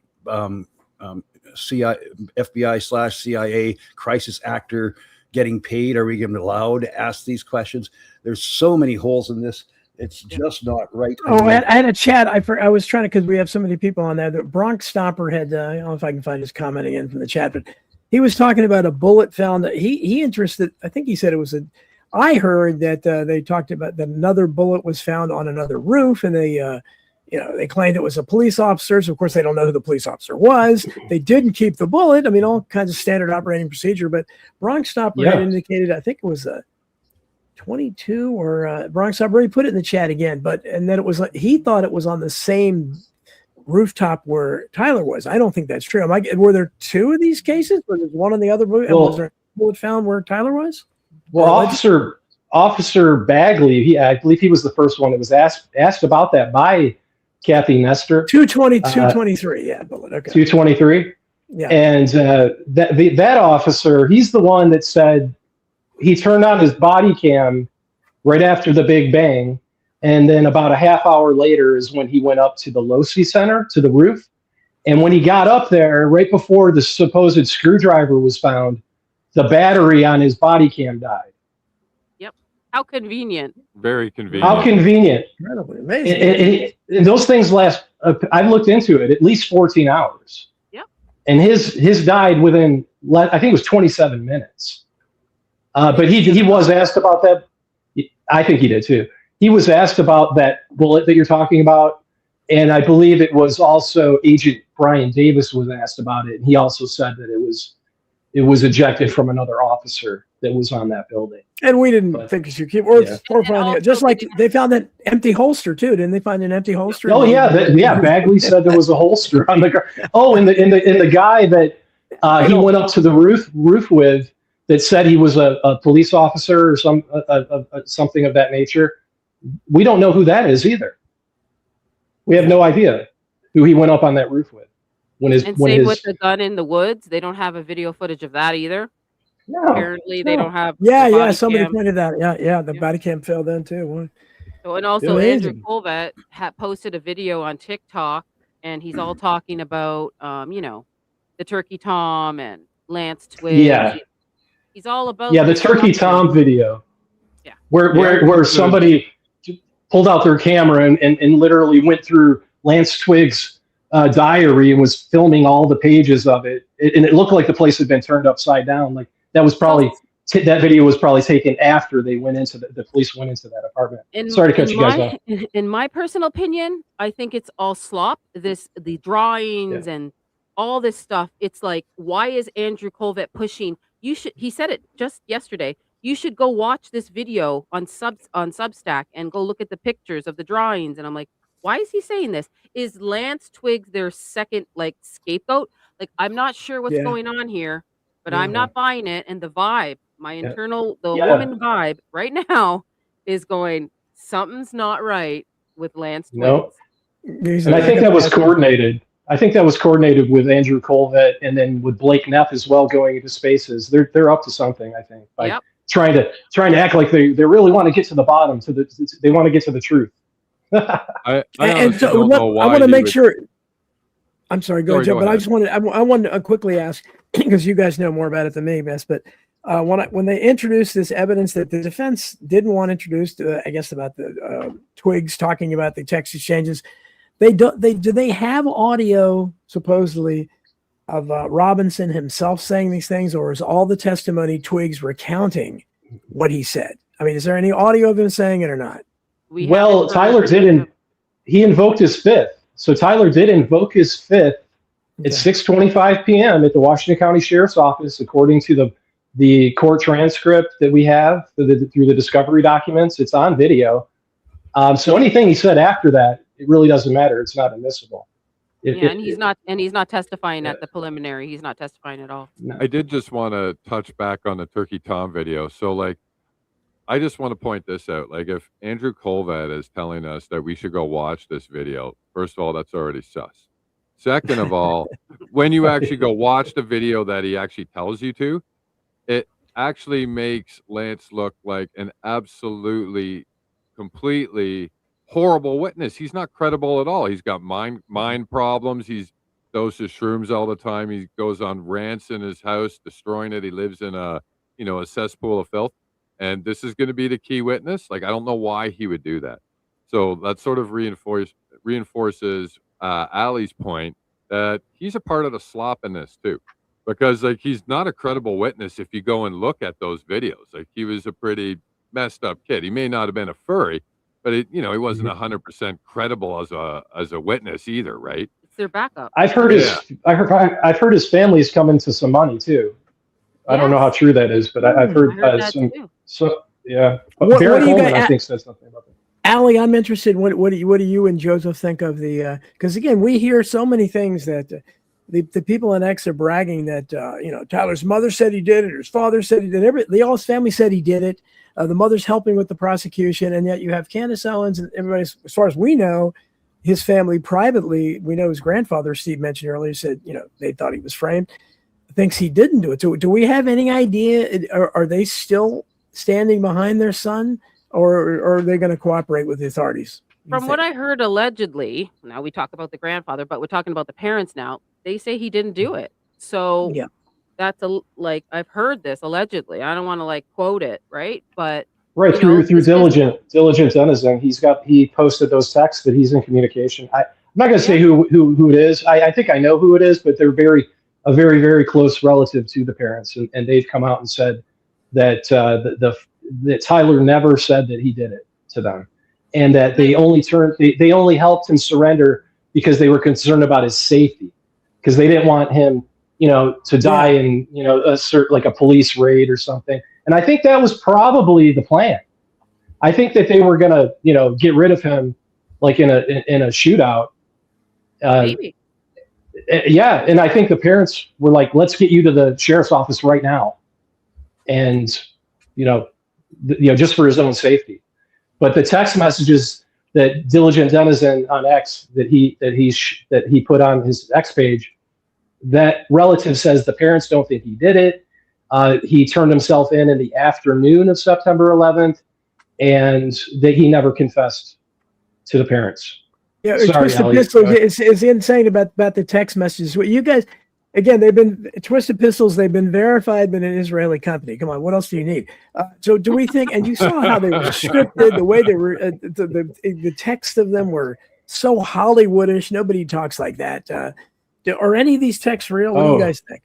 I mean, it looks Just edited. read them. Looks edited to me. We kind of did it online already. If you haven't looked, at the top of at the top of the screen, we already know it's cracked. It looks like somebody took a screwdriver and went bam right in the left-hand corner, so you can't see the timestamp. Yeah, of his phone, right? Of his phone. Sorry. And then if you look down, the phone doesn't do that. It says Wednesday, and then if you look at the top, the text blurb doesn't match the line of the phone. So when I look at it, because I do photography, when I look at stuff, I'm like, is this edited? What am I looking at? Show me the transcript of the phone from the phone company or whatever. Don't show me this picture of a phone. What is that showing us? Allie, if you get a chance, maybe you've seen it already, and Chris too. If you've seen it, Trigger Smart on X and on YouTube, he was covering the trial, and he posted on his X page that they accidentally showed another letter. Yeah, The one that doesn't. Yes, and it doesn't match the one that was on Twiggs's phone that he took a picture with him and burnt, apparently. Yeah. Is that right? Yeah, I posted that right away. As soon as it happened, I went bam, bam, bam, bam, poof, and I put it out. And then Baron shouted me out yesterday because he's just like, okay, Ollie just posted this right away. They made a mistake. They swiped it off the screen in court, and I'm like, I'm sorry, I'm faster than that, honey. No wonder they adjourned until September. Yeah. They got to fix all this stuff that's going on now. That happened just today, right? I thought it wasn't supposed to go for 10 days or something. That was the note in the burnt note that they released. They weren't supposed to. Was yesterday. Yeah, that was yesterday. But then they had another, stumble with the video today too, right? No. In the morning, when the court just got in session, all they talked about was the note, how it got released for an hour. I missed that because I wasn't with you in the beginning. For 1 hour, Dawn, they were talking about. Hold on. So that actually happened first thing this morning on camera at the courthouse. How upset they were that got leaked. What? Yeah. Didn't the defense attorneys like, hey, Judge, what's going on? I mean, now I can get like a framed picture and put it on my wall at home with this letter. Yes. Is that what he was saying? He's like, what's going on here? Yeah. Well, it's too late now, and you should see. Did you see the judge? He was just like staring like this, like he was just like, "What is happening?" Yeah. So, was it leaked on purpose? I don't know. I was telling Chris, I go, "That was leaked on purpose." I don't know. But in terms of wasn't the actual letter? Sorry. So go ahead, Don. Sorry. No. It's in terms of the actual timeline, though. I had heard that it was supposed to last 10 days to 2 weeks or something, and it was a week, right? So what? So was that why they made the sudden decision? We're not coming back. So that's a long time. September. That just seems like, especially when the defense wasn't cross-examining people. I mean, what? It's not that long if you think about it. It's only a little bit over 6 weeks. Not that long. Yeah. Well, I guess. Well, see the defense they did. Oh, I'm sorry. Go ahead, Chris. No, I was going to say. I was under the impression it was going to be longer too, more than a week. Like I thought we were going to get 7 to 10 days of actual proceedings. Yeah. So when they broke, or when they went to show that video, took a little bit of a break and came back and it was over today, I was like, what the F was that? Yeah. Like, Yeah. I was literally shocked. I'm like, and then they said we're adjourning to basically the end of the summer, beginning of fall. And I'm like, okay, well, originally we were taken back, but then our chat was like, it's only 6 weeks. But we're like, what happened this week that made them jump, 6 weeks away and stop the preliminaries? It was just. They didn't want us to see the note. I haven't had so many. Yeah, absolutely. I haven't had so many views on my posts ever on X with this trial. And I think for sure they're watching this. They're watching the public's reaction to this. And I think they just aborted. Oh yeah. That's what I think. I think they just aborted. They're going to take a little over a month to get their stuff together and come back and try to do it again. I was helping Barron because of the handwriting, because I think they didn't want this note to get out because of the handwriting. And we all know Tyler Robinson is right-handed, but the person that wrote this is left-handed. And that's what we're getting at here. And when I was in that X space with Blake Neff, I got attacked in there. So there's people now, there's campaigns, guys, for like people like me that are not really, I'm not that big. I'm okay on X, and I have 8K on YouTube, but they're starting to attack us, like a literal campaign to stop us from researching and helping. So the note was a big thing because they didn't want it out there, and now the handwriting, when you look at it, is Lance left-handed? I don't know.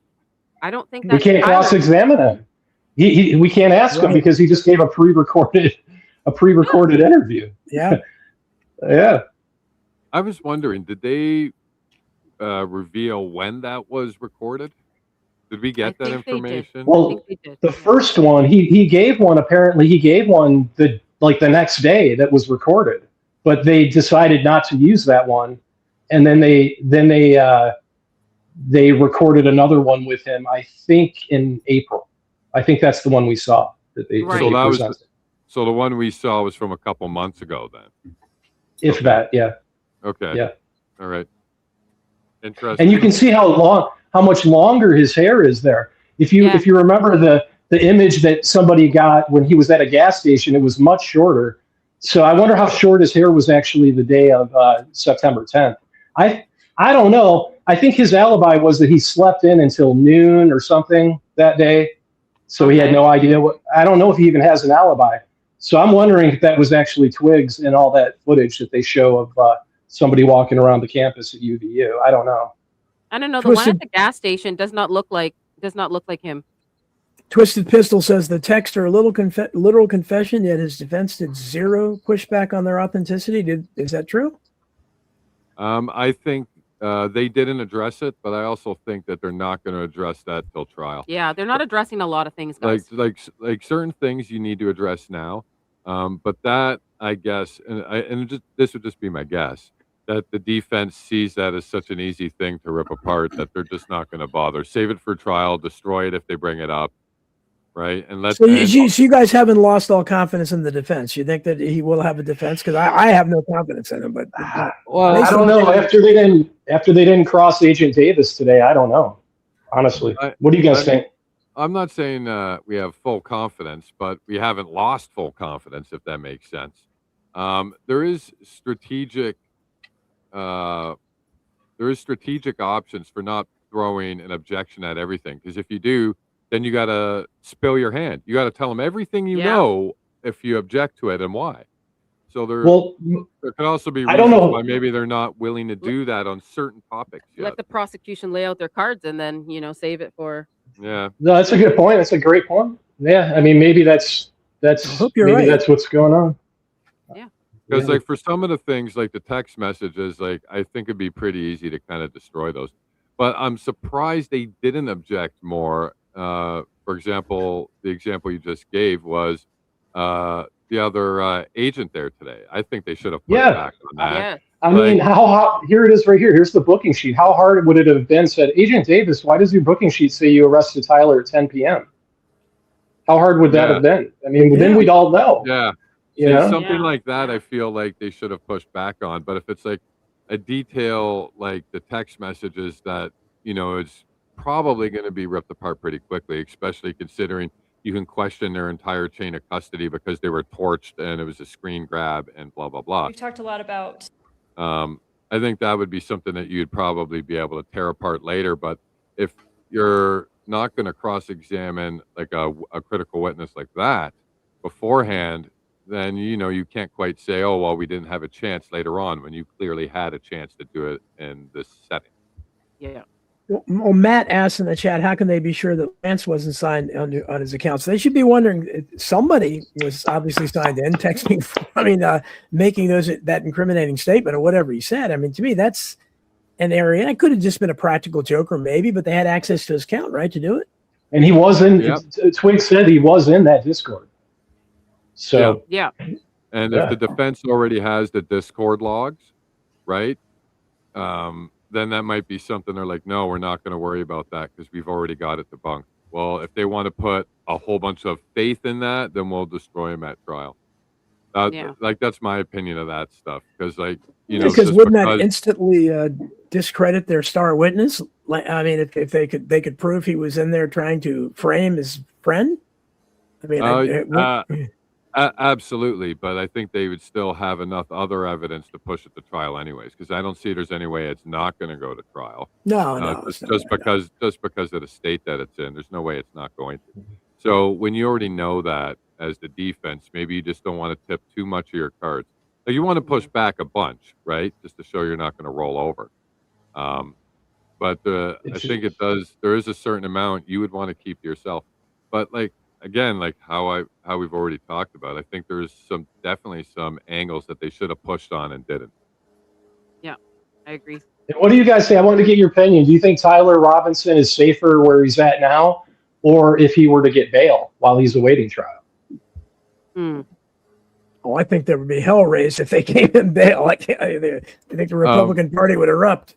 Yeah, I think that bail wouldn't be enough. They would have to bail him and then pay for his family to move states. Like, bailing him might, I don't know if that makes him safe or not. I'm concerned about his safety in Provo, personally. I mean, we all know what can happen. The E.P. Stein fella, what happened to him? Yeah, exactly. And the people all believe that they are, I don't know how many times I heard slam dunk case, overwhelming, and then they say retard and talk about Candace Owens. That's their entire argument. It's it's like they have video of him. Yeah, but you never see his face. We have a mountain of evidence. We have so much evidence. Mountain of evidence, yes. Molehills of evidence. Like Barron said, we put the parents up on the stand. Put somebody up there. Yeah. This is crazy. Absolutely disgusting. No, absolutely. This is a fascinating conversation. We had to wrap it. Allie, I want to, Steve was right singing your praises, and you had who was it? Somebody in the audience, Debbie Smith, I think it was, said, "Make sure you tell Allie I love her." I think it was Debbie Smith. I hope I got that right. So she's one of my YouTube followers, and she's great. She's just super. She's one of our mods as well. She's a big amazing. sweetheart. Okay. Yeah, she's a big sweetheart. She's always looking for new creators to get new information from, and she's just the biggest sweetheart in the world. Well, I'd like to get you. I'd like to have you, because we could do several parts of this, and it's a shame. I was hoping the preliminary hearing was going to go on a little longer. We could analyze it more, but I'd love to have you guys back. You and Chris both, and certainly Steve, and also Greg Lake, if we could. That would be great. Yeah, I put 2 pictures there on the bottom. If you want to pull those up before we leave. Okay, I don't know if you see it. Let's see it. Okay. So here we have. Okay, so this is a cell phone. So shout out to Sam Parker for posting this, but the yellow lines are my lines. So you can see the text blurb is above the line on the phone. You guys see that? Yeah. So see how there's the header area. So it should be clean across. Like your text bubbles don't go up and over that, right? It doesn't. That's not how your screen works on an iPhone. If you ever look at your text messages on your phone, your text messages doesn't really go above that, but Yeah. also the time right where that phone is cracked or smashed, like very important stuff. And then if you look further down, it says Wednesday. I mean, from what I heard, that phones don't do that. Yeah, like it'll give you like if you have conversations on Wednesday, it'll label it Wednesday, the date, whatever, blah blah blah. Yeah. But if you type again an hour later, it's not going to go Wednesday again. Wednesday. Right? It's not going to do that. Right. It's going to update the So time. there's just so it's just a little bit of anomalies of this conversation that they showed that we just sort of picked Interesting. up on. Okay, well, Did you guys also notice? Put up Did the you other one also? here. Go ahead. Sorry. Yep. And Did then you guys also notice? Oh, go ahead. I was going to say, did you guys notice how they also cropped the time of when Robinson was in the sheriff's office? Yes. They just showed like a 4 second clip. That's clearly Tyler Robinson. You told him the back of his head. I mean, Oh, yeah, right, yeah. Leg, I There's guess. two or- different backpacks, two different hats. Clearly. Yeah. I could tell by the hairs on the back of his neck. That was It's a definitely slam Tyler dunk, Robinson. yeah. Oh yeah, come on. So why aren't we? What's the significance of this photo, Allie? Okay, so they're both supposed to be Tyler Robinson, right? We all know he changed clothes, but what I am showing here is there's two different backpacks. Yeah. So gotcha, I gotcha. So what is he doing now? Second Switching backpack. shoes. Yeah, switching shoes, switching outfits, switching hats, switching backpacks. Okay, guys, like, This come is on. too much. Like, come on. I guess you got to have a backpack for every outfit. I mean, how about if this was your son and he was at UVU and now he's on trial for this? This could be anybody's kid. You cannot just take a grainy photo and say, "Yep, oh, there's so much mountain of evidence." It's like this is it. Yeah. Like this is. Did you see? Did you see Diligent Denizen did a height comparison too? He's boots on the ground at UVU, and Diligent marked off how tall Tyler is, 5'11", and compared to the footage. This guy's taller. This guy in this footage is taller than Tyler Robinson. Yeah. Lots and You wanna lots see of. We could go on. You want to see how tall Chris is? Look how tall Chris is. Yeah. Look how short. Look, watch this. So right now I'm sitting, Allie's standing. I'm standing. And I'm sitting. Watch this. Oh. No way. Wow. Oh, wow. Yeah. We did a comparison about hands because we way back in October we knew that wasn't Charlie's hands in the coffin, and she was mic'd and she was being filmed and all that stuff. Yeah, her hands were bigger than his. Yeah. Oh yeah. And we like the Diligence height comparison because they showed the one picture of the one Tyler. And I'm like, look how lanky that guy is. He's almost as tall as me. Like he's only a few inches shorter than me. I'm like, Tyler's not that tall. You guys, I hate Come to end it, but we've already gone over, and I wish you guys had come on earlier too, because this has been fascinating. Steve was great. Allie and Chris, you have a lot to offer too, and I'd love Thank we you. have part two. Allie, plug your channel. Plug your channel. Yes. Okay. Allie Top Files everywhere. The Allie Top Files on YouTube, X, and TikTok. And Instagram. Yeah, I'm everywhere. Joseph, did you have anything to promote or anything? No, I'll just tell Mr. Cameron he made a nice visual presentation today. Oh, thank you so much, Joseph. Appreciate you, man. Thank you. RB Ham, I'll be on RB Ham show as I am most Saturday nights at 10 p.m. Eastern tomorrow. Beyond the Pale is Rumble channel. We'll be talking, I think, about this same issue. RB, any closing thoughts? Yeah, Matthew Ehret's going to be joining, and I just wanted to extend an invitation to everybody here if you want to come on tomorrow night onto my podcast and talk more about this and present all this stuff. Don, please send me contact info, and I'll send it out. Yeah, I will do that. And Steve Cameron, my old buddy. Thanks so much. You're doing a great job, and thank you. Looks like you're getting lots more fans from doing this. You're doing great work. So thank you, Steve, for inviting me, and nice to meet you, Don. And nice to meet you. Is it RB? Is it RB? Yes, RB. Yeah. RB. Nice to meet you too, and thanks for having me. I hope to see you guys tomorrow night. Then. Yeah, hope to again, and we will definitely get together and have a part two. So thanks so much. Thanks, Steve. Thanks everybody. Thanks for coming on, and great information. Thanks, a lot of participation out there in the audience. So thanks everyone in the chat. Everyone participates. Thanks so much for watching I Protest. We'll see you next week, same time. Take care. See ya. Bye. Take care.